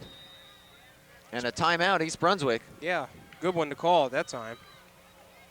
Well, I'll tell you, Coach Ahern must have told his team that they were looking like what we thought they were looking like, which wasn't too well at all. And I don't know if the Bears figured that if the team was going to play that badly, that they had it in the bag. But the intensity level certainly seems to be with Bayonne. Well, Phil, they're connecting on the handoffs for one thing. That was a problem.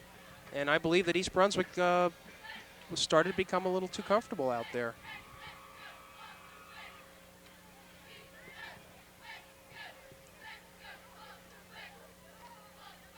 You see defensive coach Nick Spadafino talking to the defense. And quite honestly, Bayonne took this kickoff. They had a good run back and have marched the ball right down the field, all of it on the ground, which is their trademark.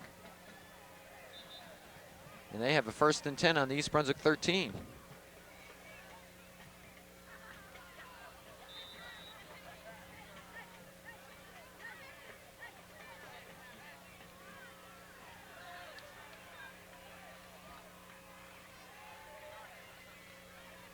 Watson, Ooh. nice hole inside the 10. Harmon met him there, but got himself 4 yards. Now we're starting to see the Bayonne offensive line assert itself.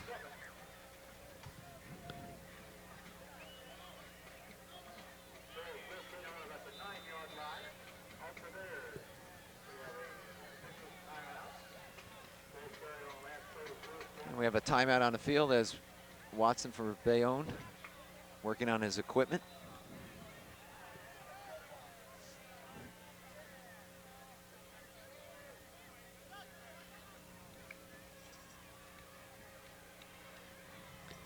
Second and 7 for a first down, and Bayonne can get a first down without scoring. Watson once again spins his way down, and I think he's got the first down. Just short of the goal. He's going to have himself a first down, and the Bees are only going to need about 1-2 yards to get in. It'll be first and goal from about the 1.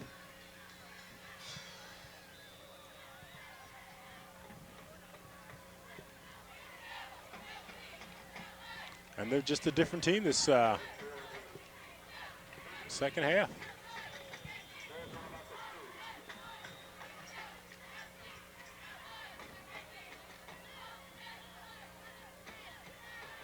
Lee, they turn around, timeout. I don't know if it's an official timeout or it will be charged. Nope. Apparently some problem with between the officials. And we're ready to go.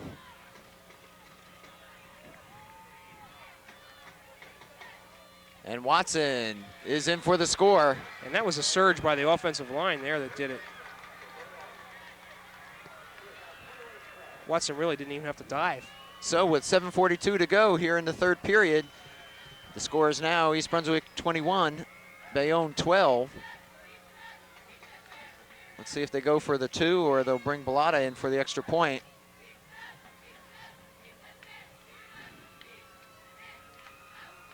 Well, they're certainly taking their time here.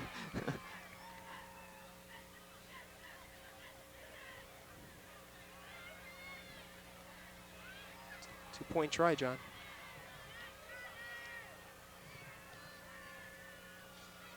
Lee throws it up in the air, and the 2 points, I believe that was Thomas, number 83.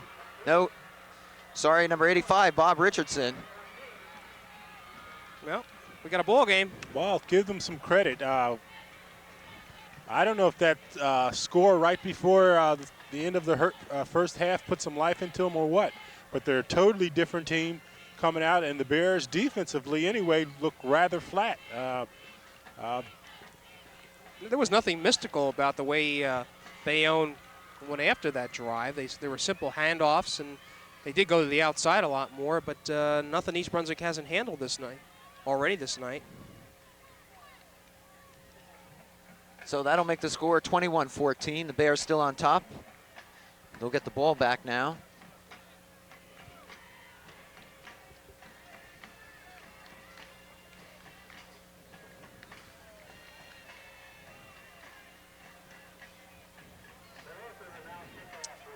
The Bears are going to have to come up with a drive of their own. And they've been very successful on the ground tonight. Interesting to see if they try to strike back quick or to do what they've done already well. Bellotta. This will be Trent at the 15. Ooh. Trent hit hard as he crosses the 30.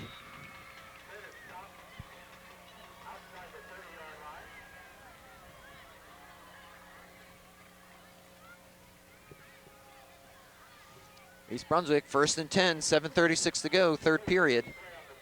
Ball on their own 33.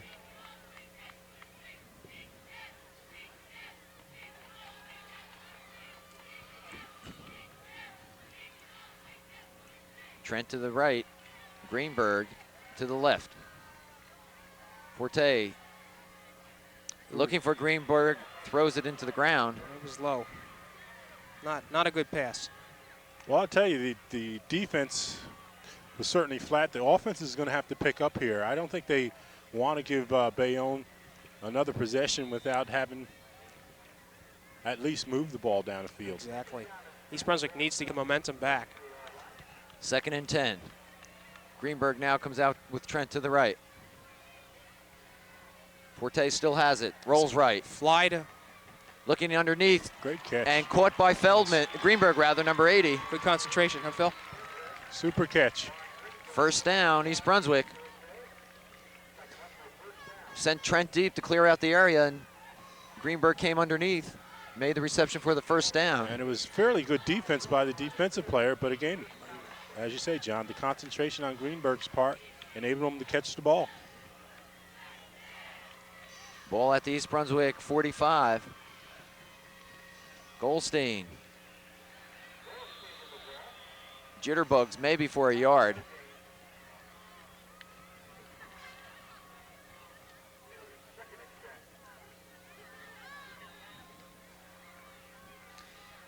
And they said he got back to the line of scrimmage, so let's call it 2nd and 10 from their own 45.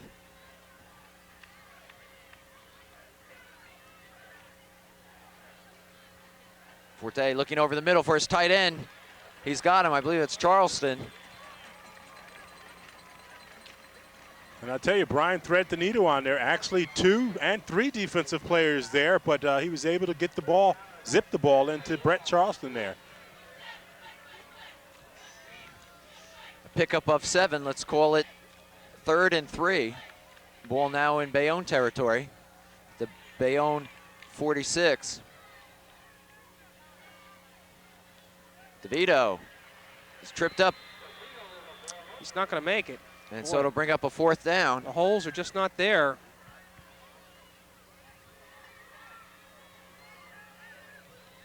So it looks like East Brunswick will be faced with their first punting situation tonight. I see the receivers coming out. It would be an almost idea with Brian being the punter, if they had receivers there to take a good look at it. And Are you suggesting a fake here, Phil? Well, they did fake in the first period, if you recall. Yeah. And it went nowhere. Forte, nice high punt. Bayonne's going to let it go. And the ball will roll inside the 20 to about the 17. And Bayonne will have it back with 5:21 to go. They trail 21-14. And John, it's important for the East Brunswick defense to come alive right here. They cannot let Bayonne push them around like they did on that first drive there. If they do, they're in big trouble there, because clearly Bayonne will have full momentum, and no telling where it will stop.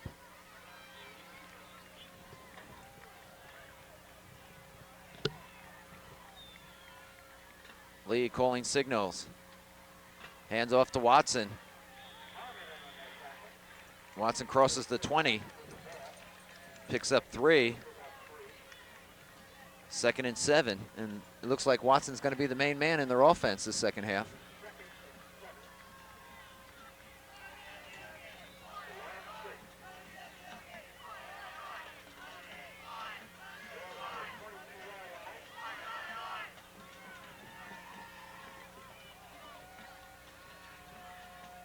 Rather nervous East Brunswick bench.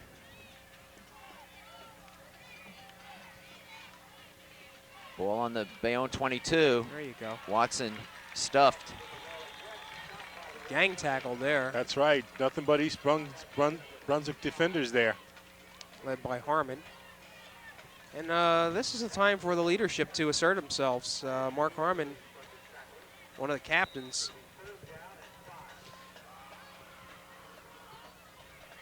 No gain on the play, so it'll bring up a 3rd down. About 5 to go. It's a key play right here.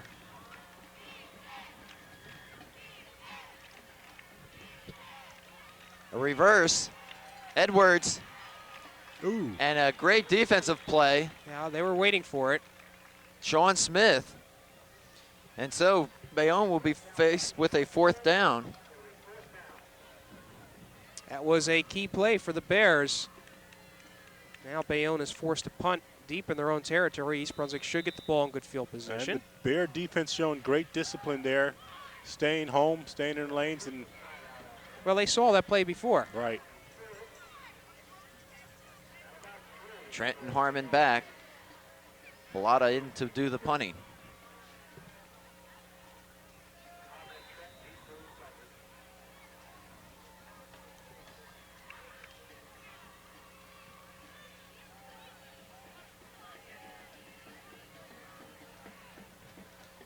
Ooh.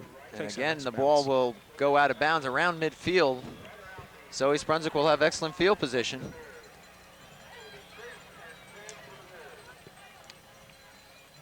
Boy, I think the crowd's been lulled to sleep also.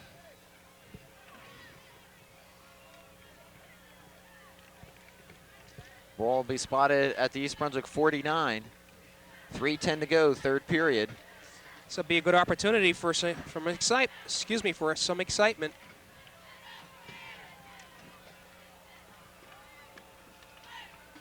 Forte will put it in the air. On the run, looking for Trent. Ooh. And the ball is knocked up in the Ooh. air, and a great defensive play. Number 27, Edwards. Well, if you had two offensive players there, Greenberg and Trent, and then you had two Bayonne defenders there. Yeah. Now let's say it. Bayonne has done an excellent job covering Trent. Ramon has had 4 catches, but Brian has been concentrating on getting the ball to Trent. I Well, would like to know if anybody else is open. Well, Dave Edwards, number 27 for Bayonne, has done a credible job. 2nd and 10. Goldstein. Goldstein will pick up 4.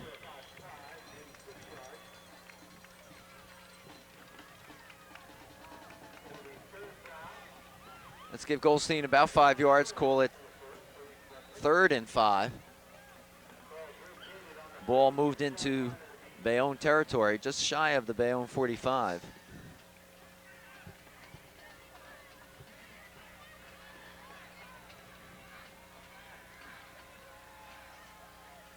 Forte looking outside. Oh. Feldman drops it. Greenberg, sorry.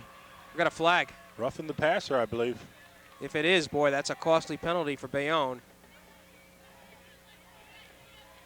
Brian's still shaking it off. Oh boy, that's a very costly penalty for Bayonne. And that's exactly what it is. Instead of stopping them, East Brunswick gets a first down and advances the ball 15 yards. So if they needed a break, they got it. I mentioned number 81, Mike Feldman, and I haven't seen him tonight. Is he injured, Jim? I'm not aware. I see him now on the sidelines walking around with his jersey on, so I wasn't aware of any injury. Greenberg is in with Trent in their wide right. East Brunswick first down. DeVito. Joey will pick up 2. Down to 2:10, third period. East Brunswick holding on to a 21-14 lead. The ball resting at the Bayonne 30.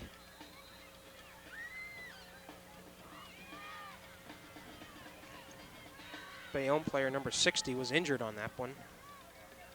He walks off the field. It's Brian O'Connell.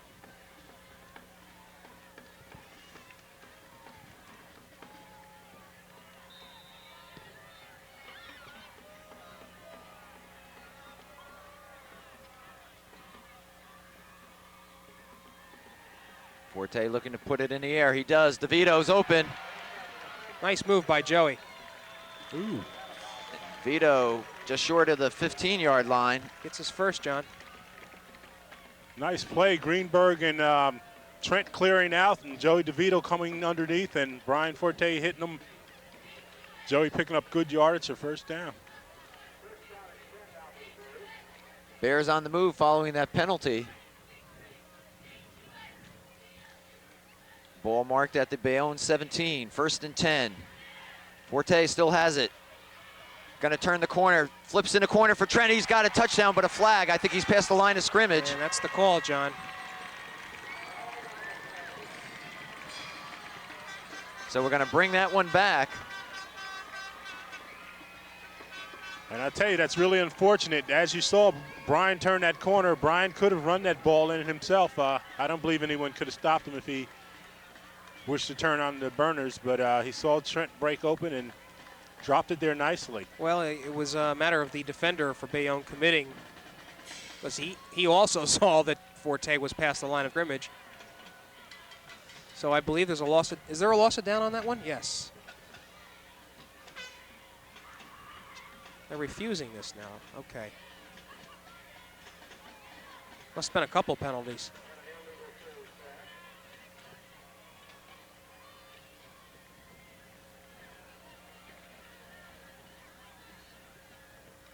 And the first down marker is still there. Yeah. No, okay, now they flip it over. All right, the Bears have it now. Second down from the Bayonne 21. Good call. And Goldstein on a draw.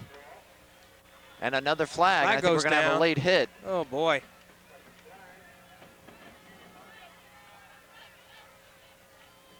And that can't make Bayonne too happy there. Face mask. So the face mask will move the ball deeper. And I'm not sure if it's going to be a first down. They're going to advance at half the distance. Should bring it down to about the 11-yard line.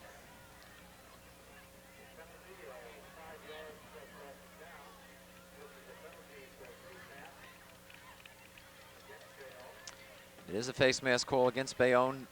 Ball now spotted at the 9-yard line. And if there's an advantage to that also, East Brunswick retains the down. This has got to be a rollout pass where Brian can keep it if he chooses or flop it off. Second and about 2 from the 9. He's got the bootleg. He's looking in the corner for Trent. He's got him. Touchdown. That was one of the nicest ones we've seen this year. That was a rifle right to Ramon Trent, who was able to get open. I don't think the defender could have played it any better than that. A flag is down. And illegal man downfield for East Brunswick. Oh, wow. Boy, that hurts. So 2 touchdowns now called back in this drive.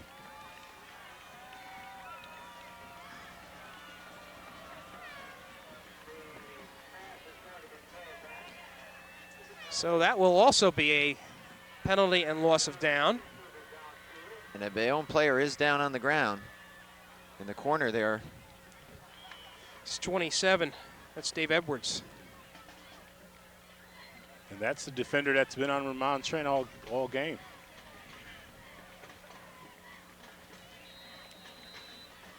Official timeout. Yeah, fortunate for the Bears that it's only a 5-yard penalty and not a big one.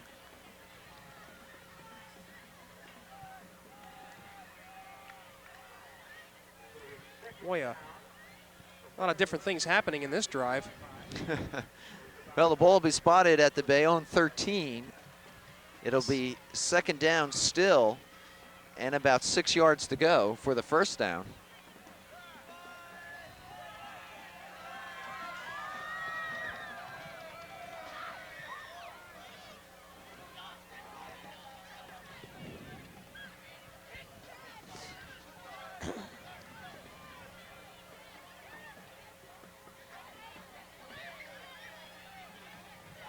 And there seems to be more commotion in the stands than on the field.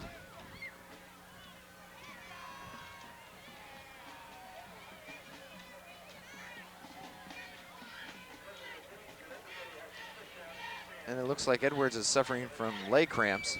You see him rubbing the calf of his leg. Exactly, John. And the trainer for Bayonne knew what it was right away. He came right on the field. I'm surprised to see him lift the kid's legs up so quickly, but apparently he knew right away what Dave Edwards' problem was.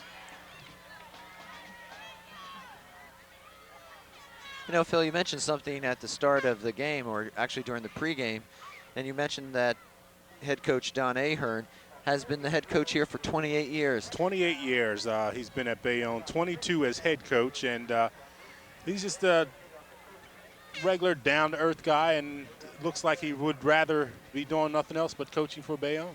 Well, I think it says something, too, about the support that he has of the school administration and the Board of Ed to be there 28 years. Well, that's right. He's actually the dean of Hudson County coaches, and well respected in that area. You know, in today's age of sports where there's so much emphasis placed on winning, it's nice to hear a story like that. And certainly Bayonne has had some good years of late, but they haven't been all that good. Oh, that's right. First 3 years they didn't win any. So yeah, longevity says something, and means he has great respect, and he knows his program well. I'll tell you, we get back to the game. I wouldn't be surprised if Marcus Borden comes back with the very exact same play. Dave Edwards is out of the game. And they have Dave Lee on him, number 16, the quarterback. And probably an excellent athlete. So we'll crank it up again. 2nd and about 6 for the Bears from the 13 of Bayonne. Trent turns it in. DeVito out in the flat has got it, and he's, you're not going to deny him. Joe DeVito.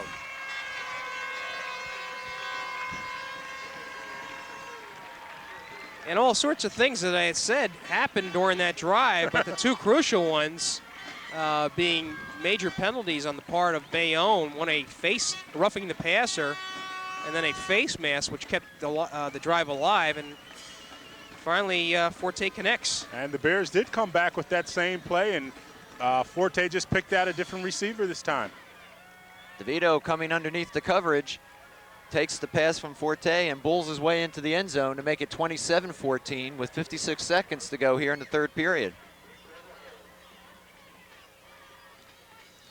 Kick is up and good, and so East Brunswick gets some breathing room, and it extends their lead now to 2 touchdowns, 28-14. Really, that's Joey DeVito has only caught the ball, I think, 4 times coming into this game. So hasn't been a primary receiver. And he hasn't actually been a touchdown maker neither. That can only be his 1st or 2nd touchdown of the year. Well, we're going to check it out right now.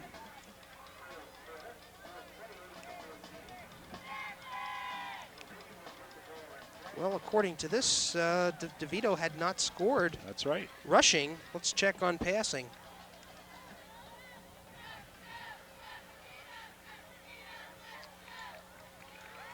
First touchdown this year. That's right. But more important for East Brunswick now, a more comfortable 2-touchdown lead. And I think they can reassert themselves again.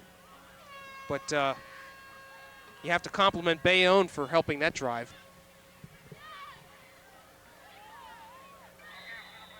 All right, Dan Levine to kick it off.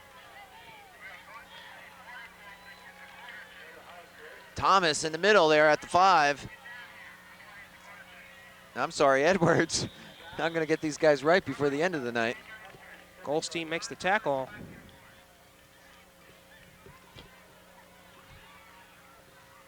Well, we'll see if Bayonne can answer the charge.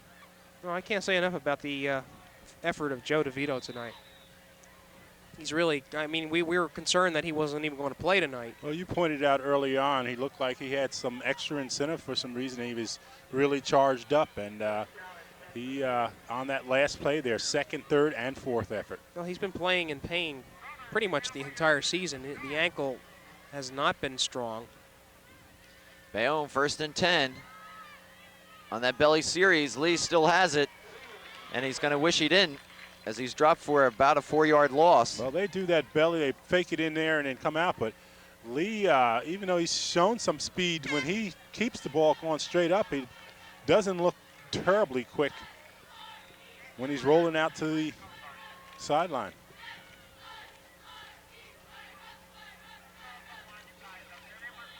And that'll be the end of the 3rd period. So the Bears, with a 28-14 lead, go into the last 12 minutes, hoping to hold on and possibly add to that lead, as Bayonne will be facing a 2nd and 13 from their own 28.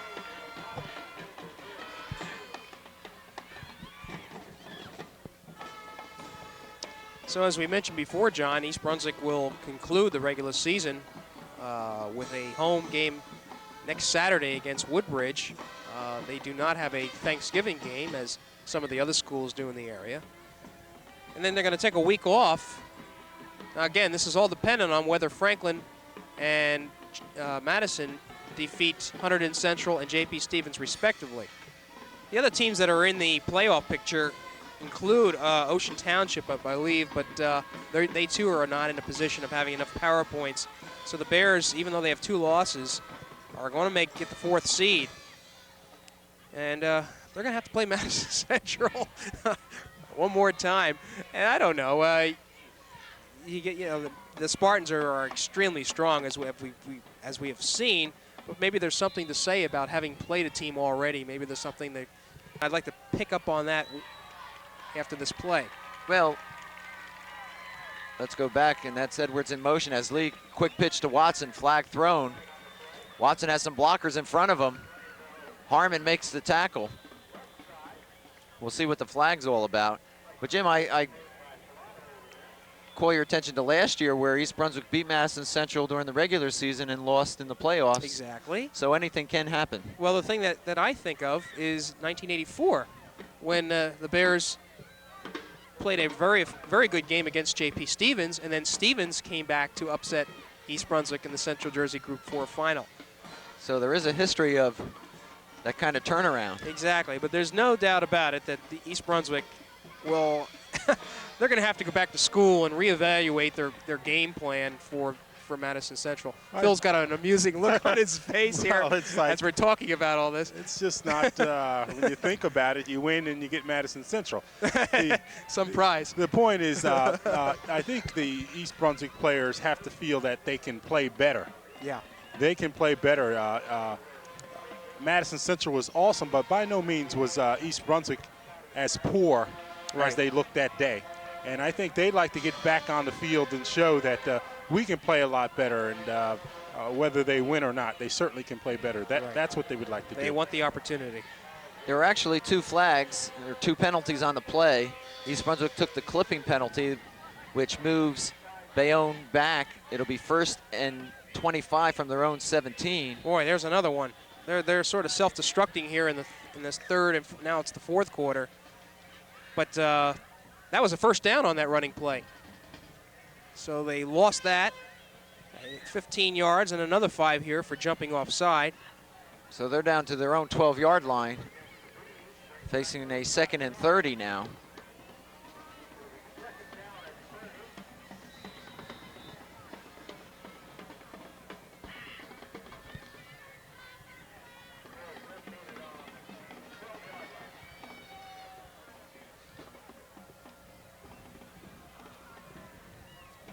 And we hear the band now is back from its third quarter sojourn.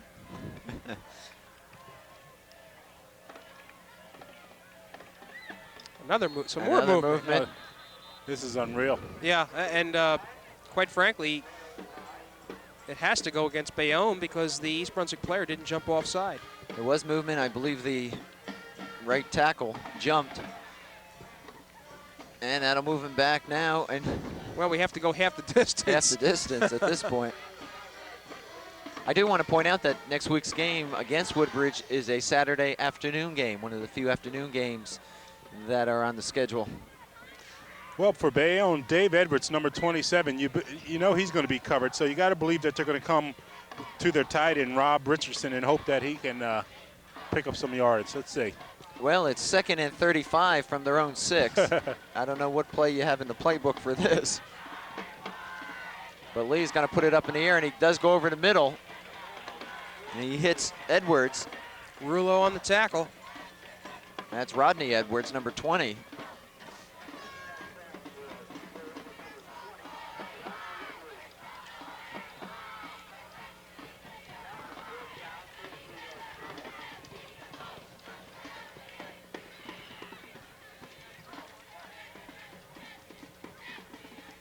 Pickup of 2 yards, so it's 3rd and 33.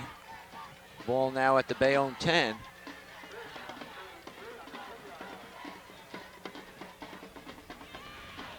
Boy, that play goes nowhere. That inside handoff is stuffed short, way short, and so East Brunswick will get the ball back in excellent field position.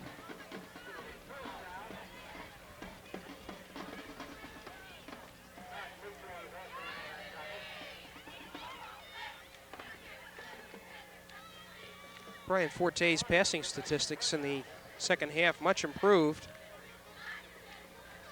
He is 4 for 6. Bellata in the punt. Gets a good snap. Gets the kick off. This will be Harmon at the Bayonne 35. Cuts up, still on his feet. Flag is thrown. And and thrown in the direction of Pressman, I believe. 24, is it? For East Brunswick. And I believe you got Edwards down again with those cramps in his legs. And you're right, Phil. Now it's a different player, John. Bob Richardson, number 85. But I think it is a leg cramp.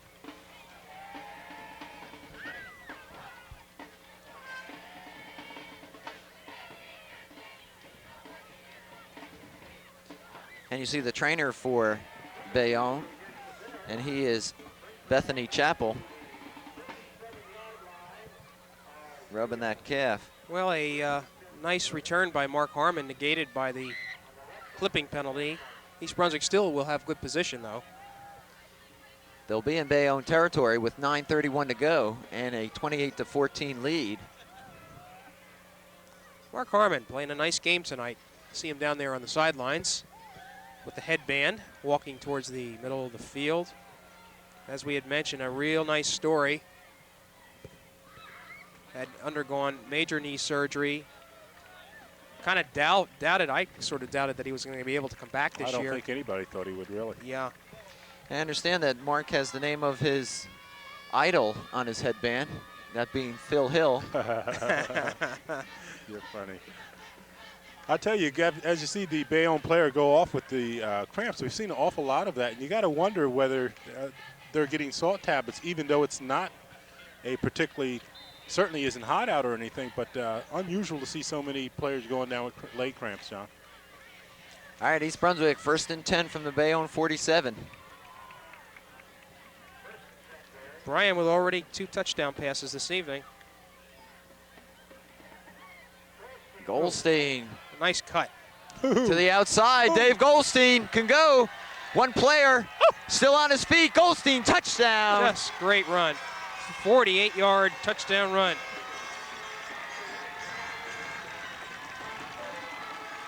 He's been doing it all year. Yes, yes.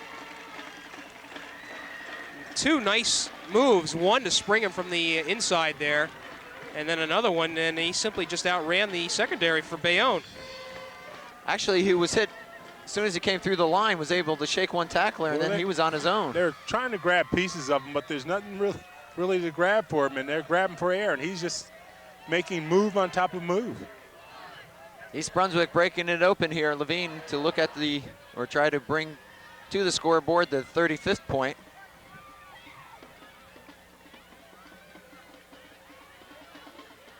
And he does.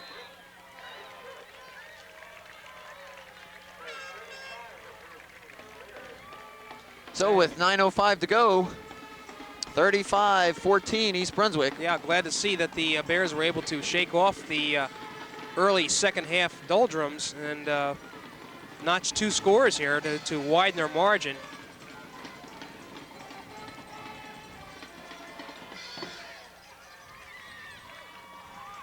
I think Marcus Borden has to be pleased with the effort tonight. Well, as we said coming in, East Brunswick knew just what their position was. That is, they had to win to get into the playoffs. Apparently they're going to do that. More importantly, I think it shows a little bit about the heart of this team after a drubbing like they had last week. Oh, you bet. You bet. I think they had to be real down, especially losing a couple players to injury, and we mentioned the suspension of one player, Tom J. Hankins.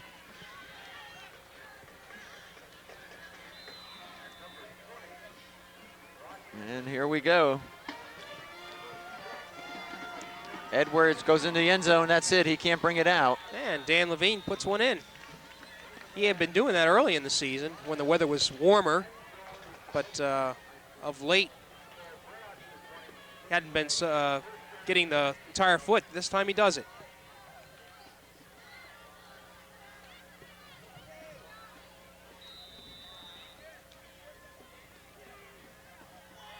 So the Bees will start out from their own 20.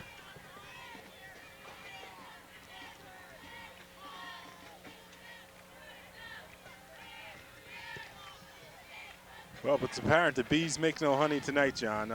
They just had run into and Phil, we're gonna give you a new script. We gotta give you a new script writer here. He comes alive with 9:05 left in the game. oh wow. The quick pitch back. Good hard tackle. Um, That was trying Rulo. to pick up a number on the player.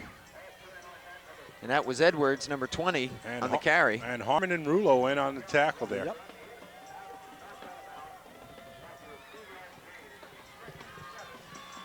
So Edwards picks up 3. Let's call it 2nd and 7. Ball spotted on the Bayonne 23.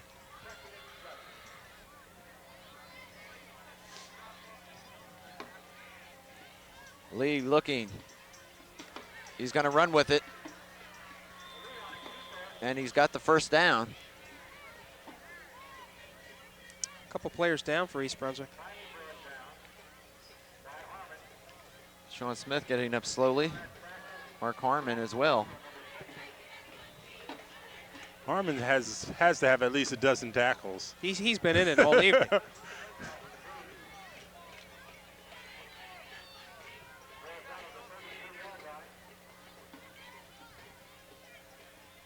First and 10. Lee still looking. Throws over, hits. Mark That's Harmon 85. And Mark Harmon again. makes him pay for it. Boy, I'll tell you what, he covered that just about as well as you could cover a pass without it really intercepting it. Richardson on the reception. Picks up, let's say, close to 4. Call it 2nd and about 6.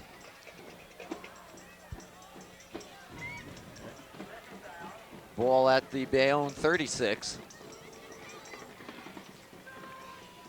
Inside of 8 minutes left in the game.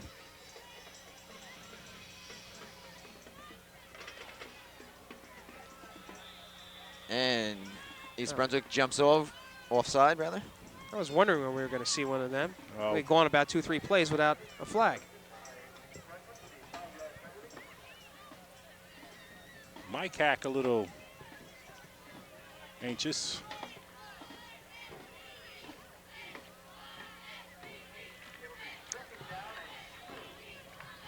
So that'll bring up a 2nd and 2 for Bayonne. Ball now at the East Brunswick the Bayonne 41.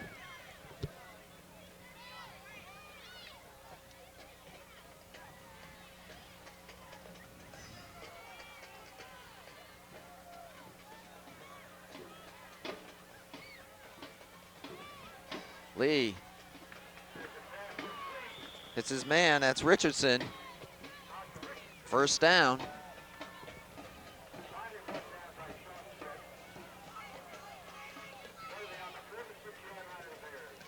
And into East Brunswick territory comes Bayonne.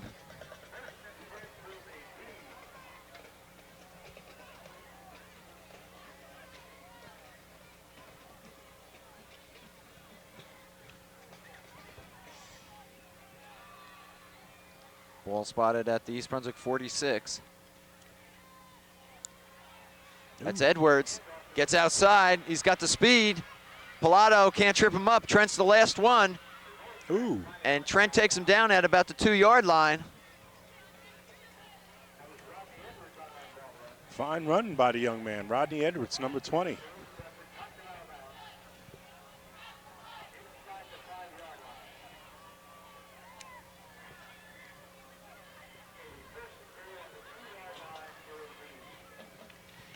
Well, the Bees have not given up. No, they haven't. I give them credit for, being down 35-14. Game really going to be tough for them to get back, but they still have a lot of spirit.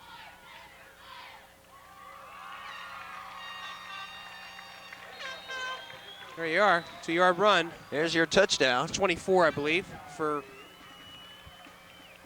I believe it's 40 Bayonne. for Lewis Is it 44? Watson. Okay. Right. Watson with his second score of the night. So it's 35-20.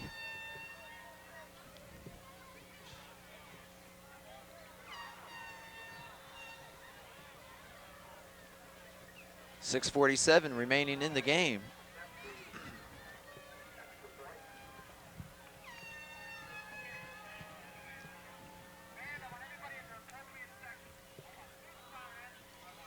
And it looks like they're going for 2.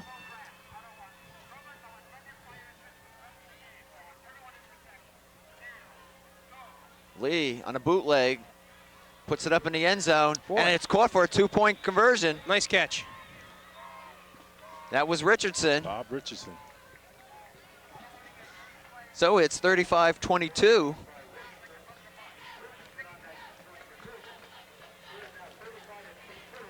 .13 margin for East Brunswick. And give Lee, the quarterback, some credit there. He had pressure on him with that number 16 on his back. He looked like Brian Forte rolling out there. And he found an open man and hit him. So the Bayonne Bees have not given up, and it's got to make their coach feel a little bit better.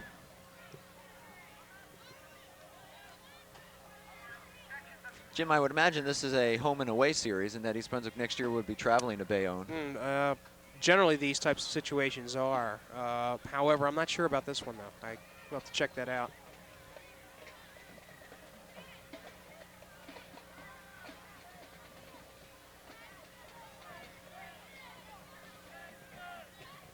So Bellata will kick it off. Trent, the only man back now for East Brunswick. They're looking for the onside kick, obviously, they being East Brunswick. Oh, looks like we're setting up for an onside here. And it's Mark Harmon comes up with the ball out, right out of the air. Has some room here. And Harmon with a nice run back brings it into Bayonne territory. Good heads up running there. Good hands by Mark, and brought back some flashes of well, it's very the way clear. Mark used to run. It's very clear, though. However, with that brace on his leg, he cannot cut like he used to cut. Yeah. And he just ran that with heart right there. Yes, he did. We've talked about him a lot tonight. He's had a super game tonight, and he's just a super kid. He is the leader for this team here. He's the heart and soul of this East Brunswick team. And he gives them inspiration just by his play alone. East Brunswick 1st and 10 from the Bayonne 40, 6:39.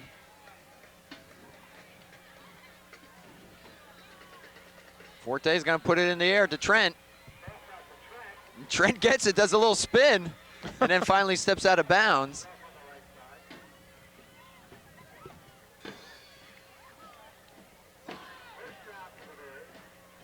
And that's Ramon Trent's first pass reception of this half. I think what Coach Borden wants Trent to do on that pass, though, is to stop, give a fake, and then go with the ball. You know, the defender's pursuing you. Well, it gives East Brunswick a first down. Ball now at the Bayonne 39. That's DeVito.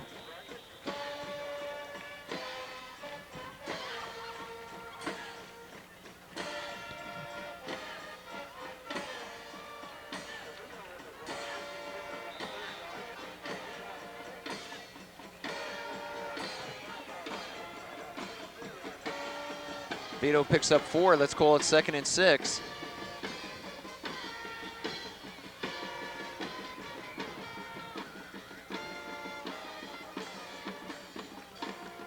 Goldstein inside. And East Brunswick content to take some time off the clock. Bring up a 3rd down. 3rd and about 5.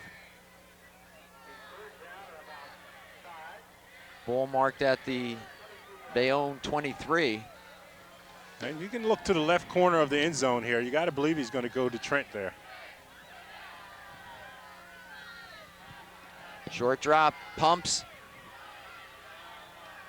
Needs some time, gets away. Oh. And is going to be taken down. I believe that's the first sack of the evening. Yeah. Gee, I thought Brian was going to get away on that one. He would have had the whole right side to himself. So Levine is in there, John.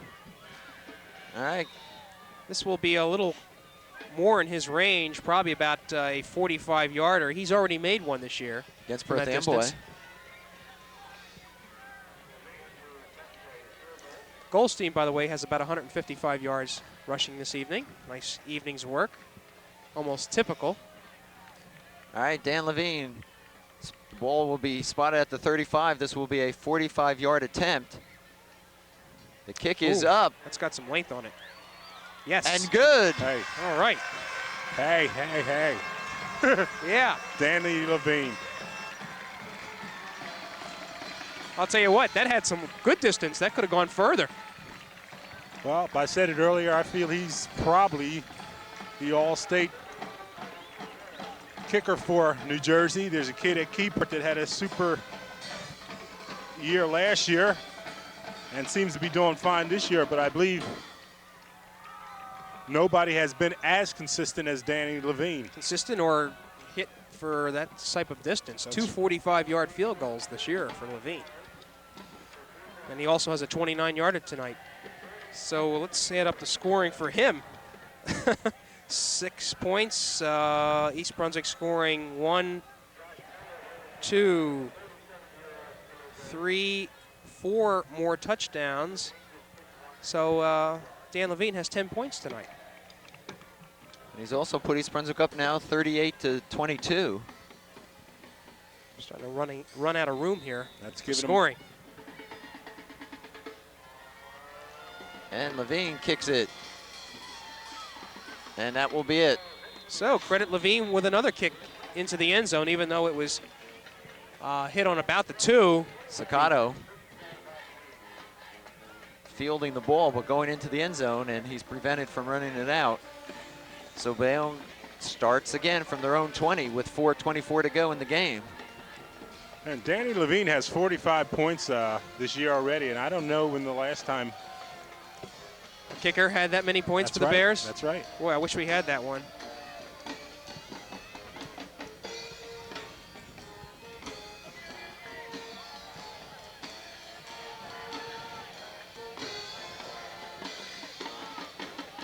Lee under pressure, picks up maybe a yard.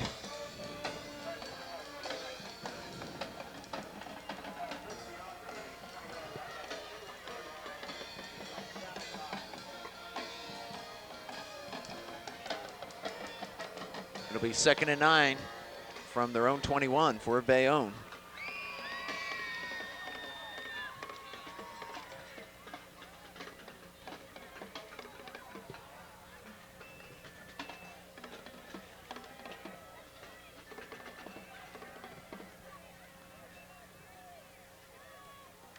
Lee looking across, he's got Richardson. Ooh. Almost broke it. And Pilato trips him up, but not before he gets the first down.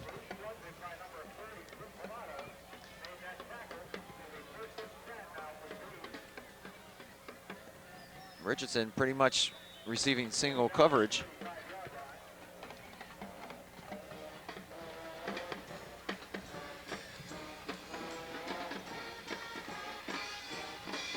Well, I can tell you about Levine is starting to close in on a single season record for extra points. Lee looking over the middle. Ooh. Almost intercepted and then almost caught. Yeah. Through Rulo's hands, and Richardson could not hold on to it. All right, Danny Levine has 4 extra points tonight. That gives him 21 on the year. The single season record is held by Ted Pazinko of 26 in 1984, so he needs 5 more, and he'll hold that mark. He's not going to get the career points. That's held by Ed Lazon, who of 33, who played in 1972 through 74. Danny, of course, only having played 1 year as the kicker. 2nd and 10 for Bayonne from their own 35.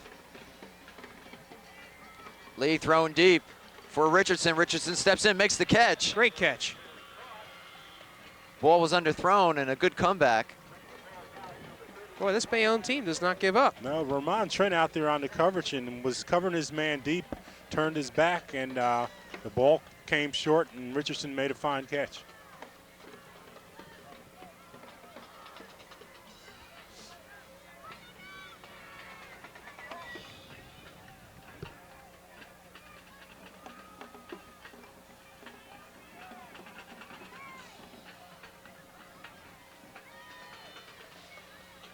First and 10 for Bayonne from the East Brunswick 38.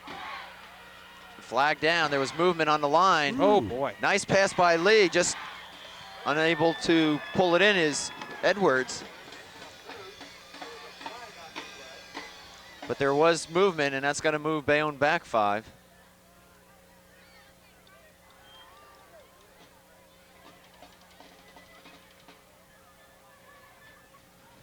Well, unofficially, I have Forte 10 for 21 tonight for 160 yards, including 2 touchdown passes. Let's see what we have for Brian on the season. It'll be first and 15. Bayonne has the ball at the East Brunswick 38. Okay, Forte coming into this game had 5 touchdown passes, so his mark is up to 7. Lee over the middle for Ooh. Edwards. Makes the catch. That's Dave Edwards, number 27. Just short of a first down.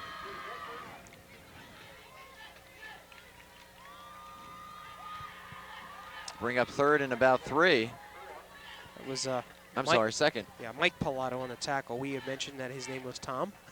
It is Mike Pilato.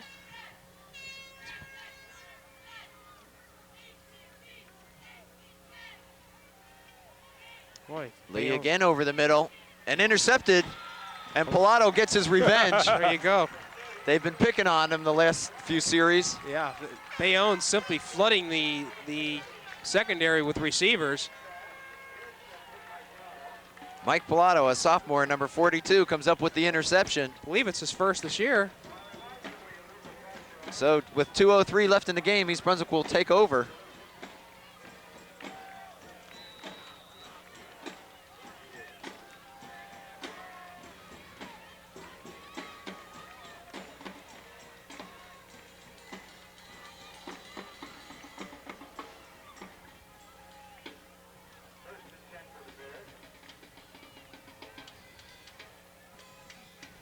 And East Brunswick probably will be content to run the clock out now.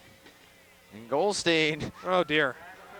Dave Goldstein, you can't Thought he say, was- you can't really describe that style. You just I just sit thought he was back going to and watch break it. I thought he was going to break it. It's 13 more yards. Well, he just has that balance, low center of gravity. Yeah, you know, if Goldstein breaks one here for about 30 yards, he's going to be close to the 200 mark. So he's doing really well tonight. Clock is running 1:29, official timeout. And Dave Clark appears to be hurt. He's holding his side. And boy, has he been a mainstay of this offensive line Yes, he has. for the last several years. Recalling that last year, midway through the season, he was converted from a guard position, I believe, to center. That's right. And Dave, of course, he didn't play much of last year due to injury. Well, let's hope that it's just a wind knocked out of him. He will not see action the rest of this evening. DeVito.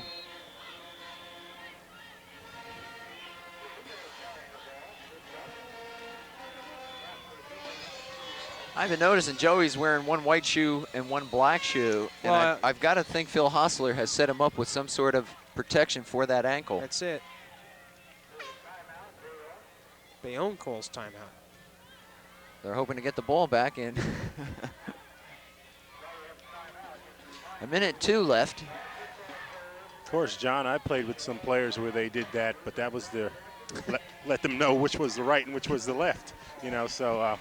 Of course, that's all they wore when you play. Black high tops. Well, we always thought that about South River. They had a little trouble distinguishing left from No, right. This is college days now. Leave the Rams alone. Well, seriously, a good victory for East Brunswick tonight. A much-needed victory for a number of reasons. To come back after we pointed out that devastating defeat last week and to position themselves to be a part of the state playoffs has to say something about their hearts.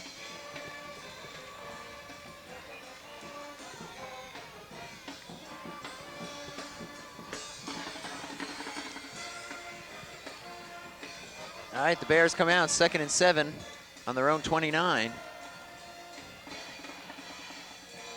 Here's Mr. Goldstein again. Gets up to the 30, so he'll pick up a yard. And timeout, Bayonne. 54 seconds remaining.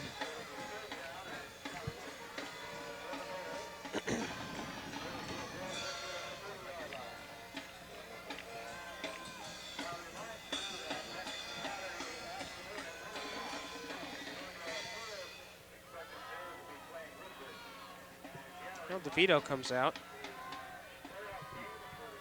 Played one of his better games this season.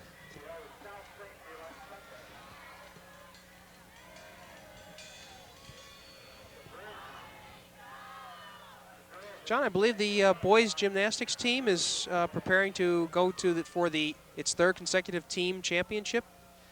Yeah, Coach Don Weeder again has an extremely talented team.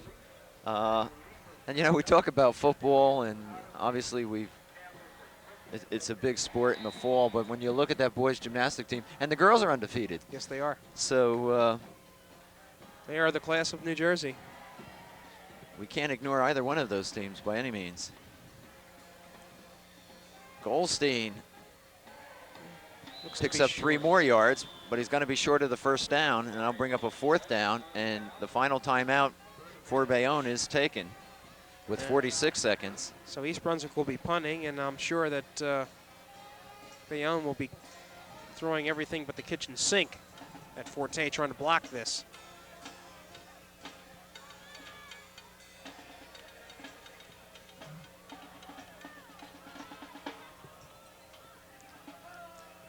Be interested to see what the Coach Borden has to say about the game.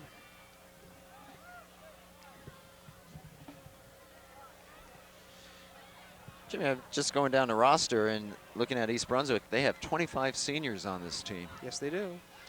And so next week for them will be their last official home game. Well, it'll be the last appearance, and being doing no better than being seeded 4th. And I'm pretty sure it's going to be a 4th seed.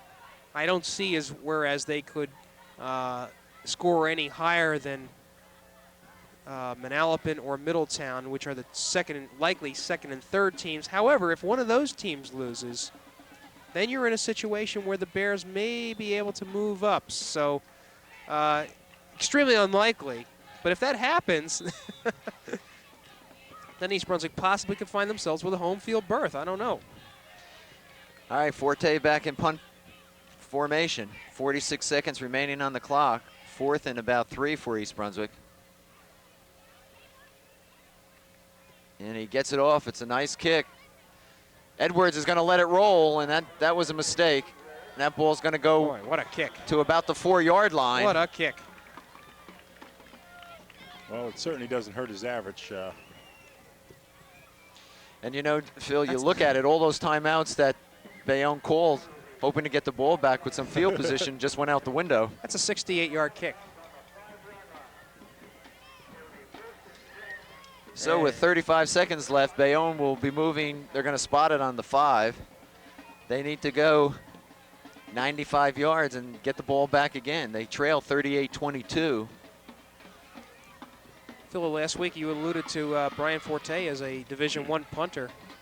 Do you think if he plays when he goes to college, obviously he's going to be coveted as a quarterback, do you think he will also do the punting? No, absolutely not. Okay. No. Timeout East Brunswick, and I don't understand what that's all about. Unless they're short a man. Well, I count 9 people out there. Or 2 men. There goes 1.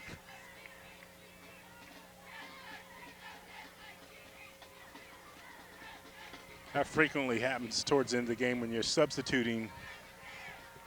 People aren't sure who exactly should be there. And here comes our number 11. Who was in the locker room showering at the time.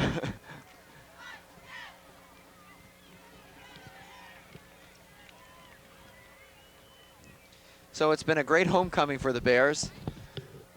They pick up a big win for them and set themselves up for next week against Woodbridge. and then get ready for the playoffs.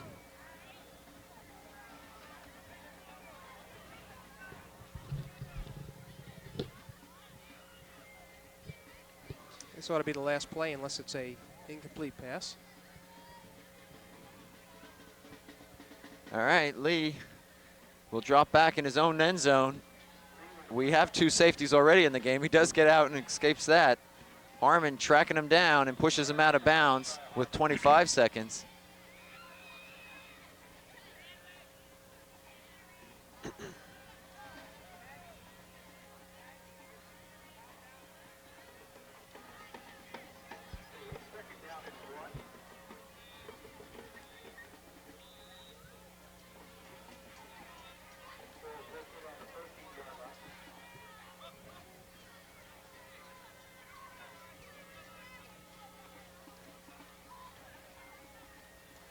Lee picks up 9. It'll be 2nd and 1. Ball on the Bayonne 14.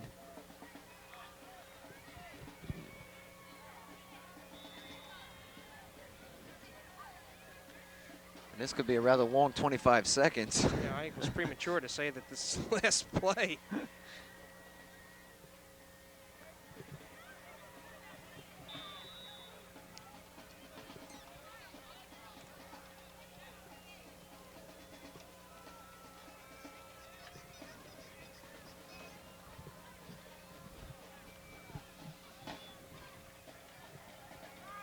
Lee looking outside for Richardson. It's the hook and ladder play. And that's Kilb, I believe, number 31. It is. First down. Good call, Phil. I like it. The hook and ladder. Might as well have a little fun at this stage of the game. Thankfully, that was not one of the faster players for Bayonne. And they got to move quickly. The clock stopped for the movement of the chains, but as soon as that ball set down, the clock will start up again. 13 seconds showing on the clock. Ball in East Brunswick territory. Bayonne will operate from the East Brunswick 38. Lee. Ooh, what a nice catch. catch by Nice grab. Campbell, number 33, 6 seconds. They got no more time. Well, Chains they will gotta be stop for the moved. chains again. Great catch, though, by Campbell. And this should be the last play. Here we go. Flag is thrown. He's going to try to run it in, and he does. Campbell's going to make it for the corner of the end zone. We'll see what the flag is about. If it's against Bayonne, that will end the game. The game cannot end on a defensive play. It's against Bayonne. East Brunswick should decline it. Well, if they decline it, it's a touchdown, John. What difference does it make? Yeah, really. But And the game's over. well, you're right. I'll take it back.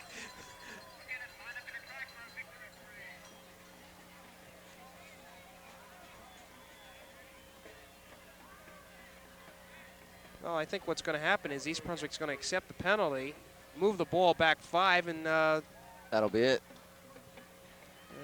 does the clock start? I think they get one snap of the ball. Okay.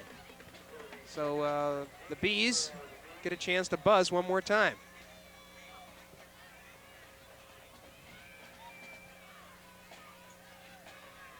Lee throws it up, Oh! and it's caught. Oh, no, out of the hands of Cobb. And that will be it. The final, East Brunswick 38, Bayonne 22.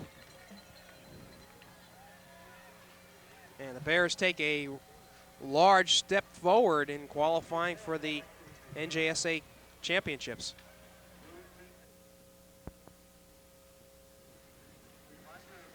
So East Brunswick showing some heart here, coming back with a big win, a win, as we've said and we've repeated over and over, they needed. But I like the way they came out. I like the determination that they showed. And I've got to say, 2 players stand out in my mind, Joe DeVito and Mark Harmon in this game. I was going to say that. Yes, absolutely. They did a very, very nice job. And East Brunswick was looking for leadership tonight. And they got it from 2 of their most important players, as you mentioned, DeVito and Harmon. And it's going to carry them in to next week's game against Woodbridge. Certainly they want to finish off the regular season on a high note. Mm-hmm. The Bears are going to sit tight now and watch to see what happens with Stevens, Madison Central, and tomorrow Franklin Township and Hunterdon Central. If Hunterdon and, let's see, J.P. Stevens are knocked off, that means that East Brunswick is in the playoffs and likely will get the 4th seed. And that's the #1 goal. Sure. Phil? Well, they did what they had to do tonight. It's an important win for them, and they've been saying they're taking one game at a time all season. And so Madison Central game is behind them. This game, a very important game to move them possibly on into the state playoffs. They play Woodbridge next week, and we'll see what happens from there.